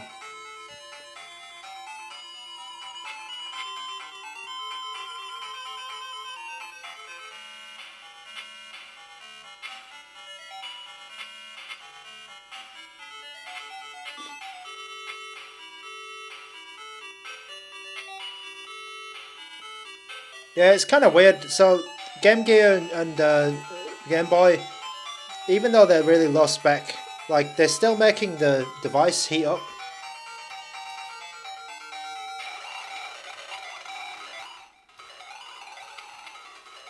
Okay, I'll fast forward a bit, but yeah, it's a bit. There's a lot of story in this beginning.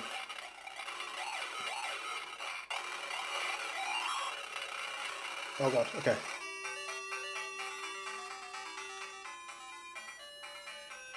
I mean, it's an example of a pixel game, right? Because you can see my hand is sweating. I mean, because it's hot. The device is getting hot on a Game Boy, a Game Gear game. It's not good. So they need to fix this. 54, 55? That's not right. This is not right. That's why my hand's sweating. That's why it's so, you know, that's why the back's so sweaty. So there's something going wrong, like the you know, is the CPU being pegged out 100% or something? It's just not. It's not right.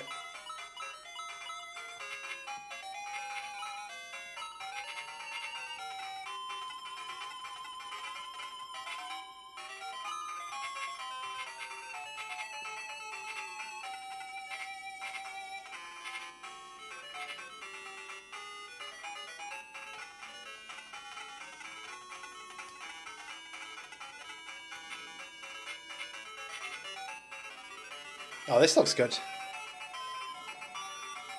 I like this little cutscene.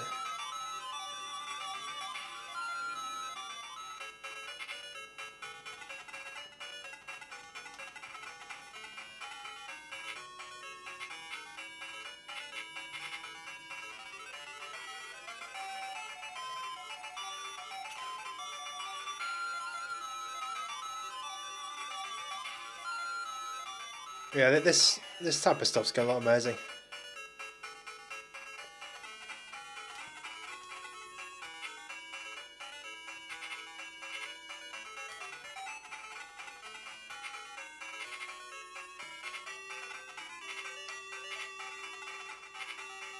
This reminds me of like Advance Wars.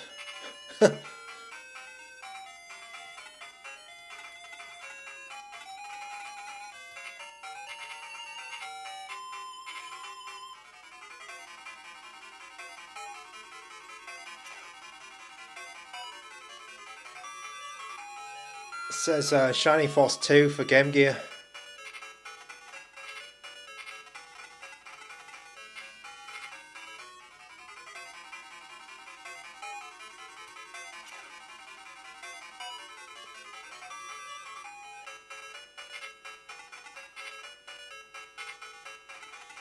Okay, I'll leave it here for this game.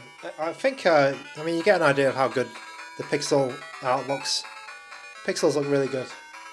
The screen is something else. The screen is definitely something else. Let me. Okay, I'm reaching the end of the battery for sure. Let me play something which fits. Oh, what's that? Let's play something which is a bit more suited to the screen.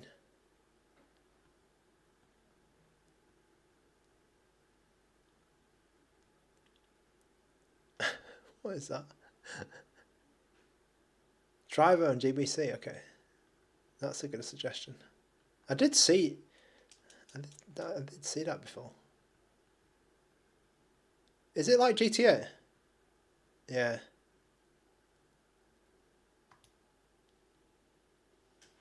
They made a GTA 1 clone. So GBC, he put the shader on. He put the dot shader already on.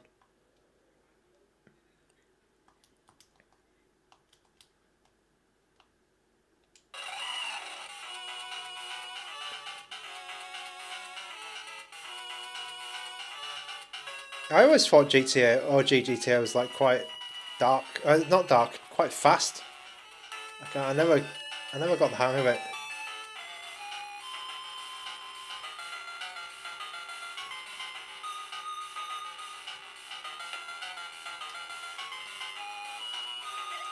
Okay, this is still a bit fast.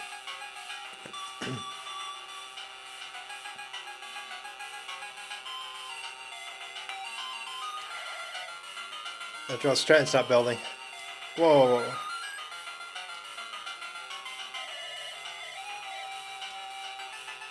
Oh. I should drive on the right side of the road.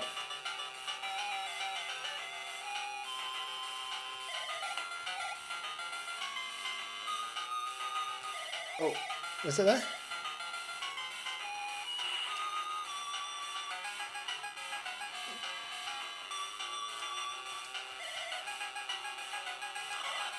I like the music.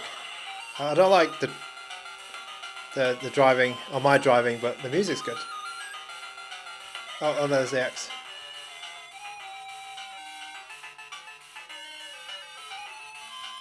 Get to the lockup.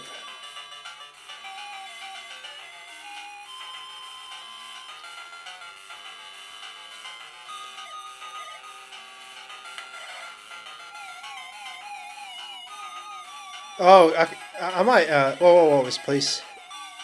You know, you keep mentioning that. Oh, you just mentioned that PS1 car park. I've done it. I can do it. I might try it after this. There was a little. Oh God. There was like 2 weeks, something, or 1 week where I was thinking I need to get that done, and I have done it. I wrecked my car.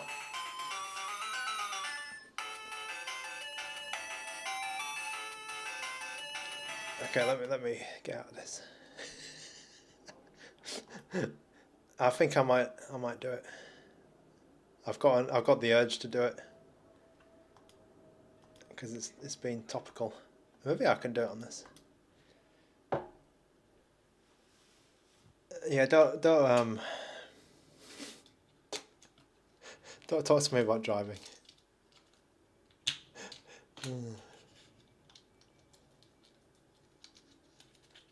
Can I do it? Yeah. 3-hour stream. It's a 3-hour stream. Can I do it without the bloody device burning up in my hand?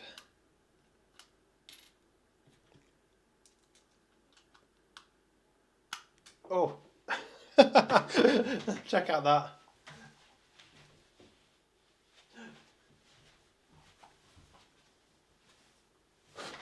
The SD card got launched. Like the cow in Earthworm Jim. That's what it reminded me of. Cow launched. I'm not going to be changing SD cards on the train or something then. I'll definitely not. See how quick this handheld boots. Like even Gamma was saying. How fast is the internal storage on this? That's really fast. Yeah, like he got some good quality chips when he was putting this together.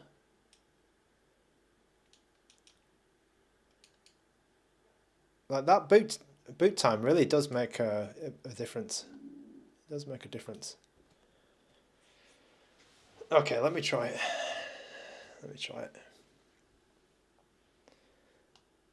Okay, and also I'll stretch the screen. I'm gonna do a stretch. Let's just completely stretch it.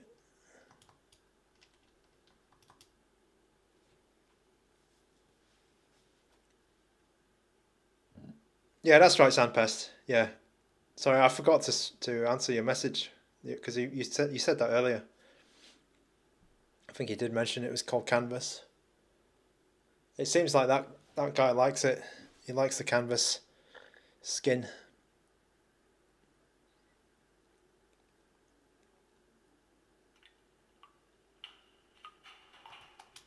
Okay, let's just get straight to it because we've got 9% battery here. 9%. You thought Nicolas Cage was the loading screen? He looks nothing like Nicolas Cage. What are you talking about?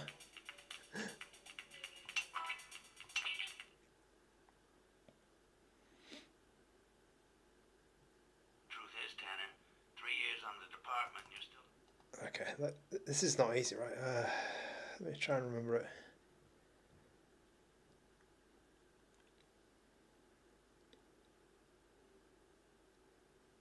They don't look bad, you know. Oh god, okay.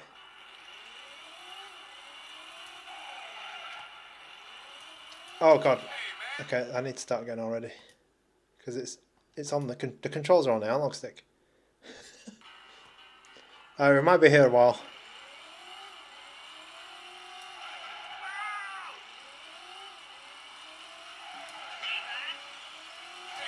Oh no no. I've done it before, but I don't. Let me try and brake test. I was trying to do the brake test.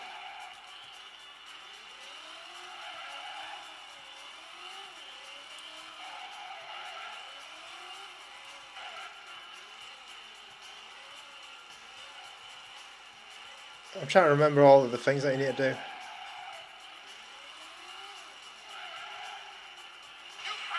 Okay. I don't think I'm gonna do this.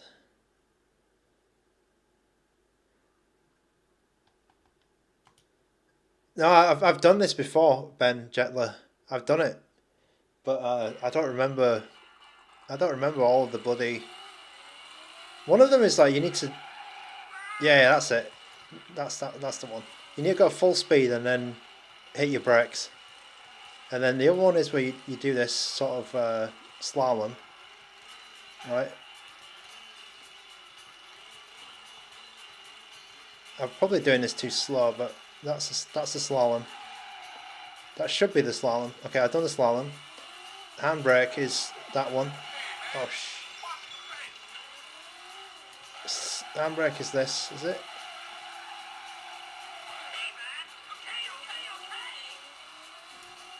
Oh shit. Did I do the handbrake yet? No. 180 is this, is it? Let's try and do the 180. Oh, I can't do the 180. I can do the 360, but not the 180.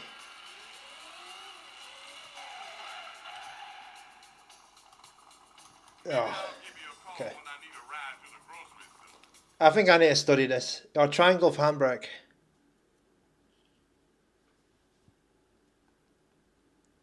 I need to study this one, so I'll get it down and then we'll come back to it on another stream. This handheld is, I don't like the thumbstick for this. I just don't like the thumbstick. It's very smooth. This tutorial. You only get 60 seconds to do it as well. This thumbstick is a little bit too smooth. Like it's way too smooth actually. Does it come off? Yeah. So the thumbstick is metal, but it's like really smooth. It's like this really. It's like a button or something. But then the thing is, right, it's not easily changeable because they used a square bloody peg. And I think Retroid and AYANEO, I think they're just different. Let me just check this one. Yeah, so if you look at this micro, the micro peg is different, I believe, which is really annoying. I think the peg is a different shape.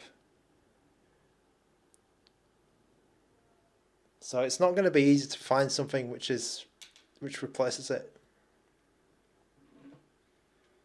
Okay, I'm going to leave it here because I'm a bit tired. It's a 3-hour stream. It's a very long stream. I'm going to find one game to put on as a little the attract mode. Is there any? Okay, no, there isn't. I've got just a game with a good intro.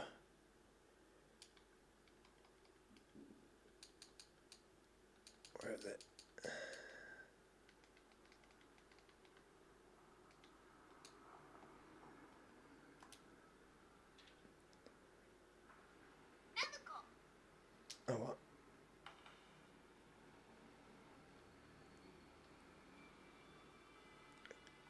Okay, let me try and get this back on. Let me try and get this thumbstick back on. Okay, I'm gonna go. It's been a while. It's been a long stream. 6% battery I'm on at the end of the stream. This has been the GKD Ultra.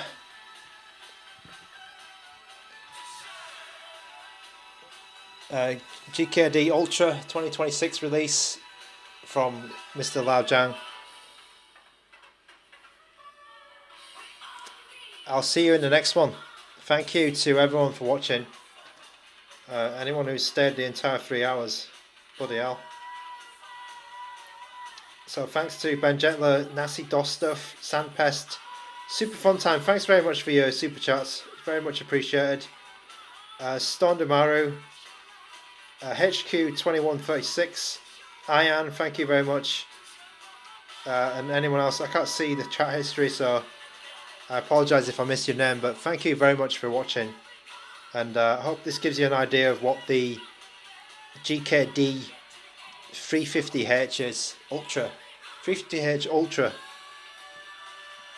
It's a pretty good handheld. There's some things that are a little bit not quite right, I'd say. Need a bit of work. But I think it's a good one. They've got a good base. Like, they just need to fix a couple of things, and then I think it'll become a classic. So thanks for watching, and I'll see you guys in the next one.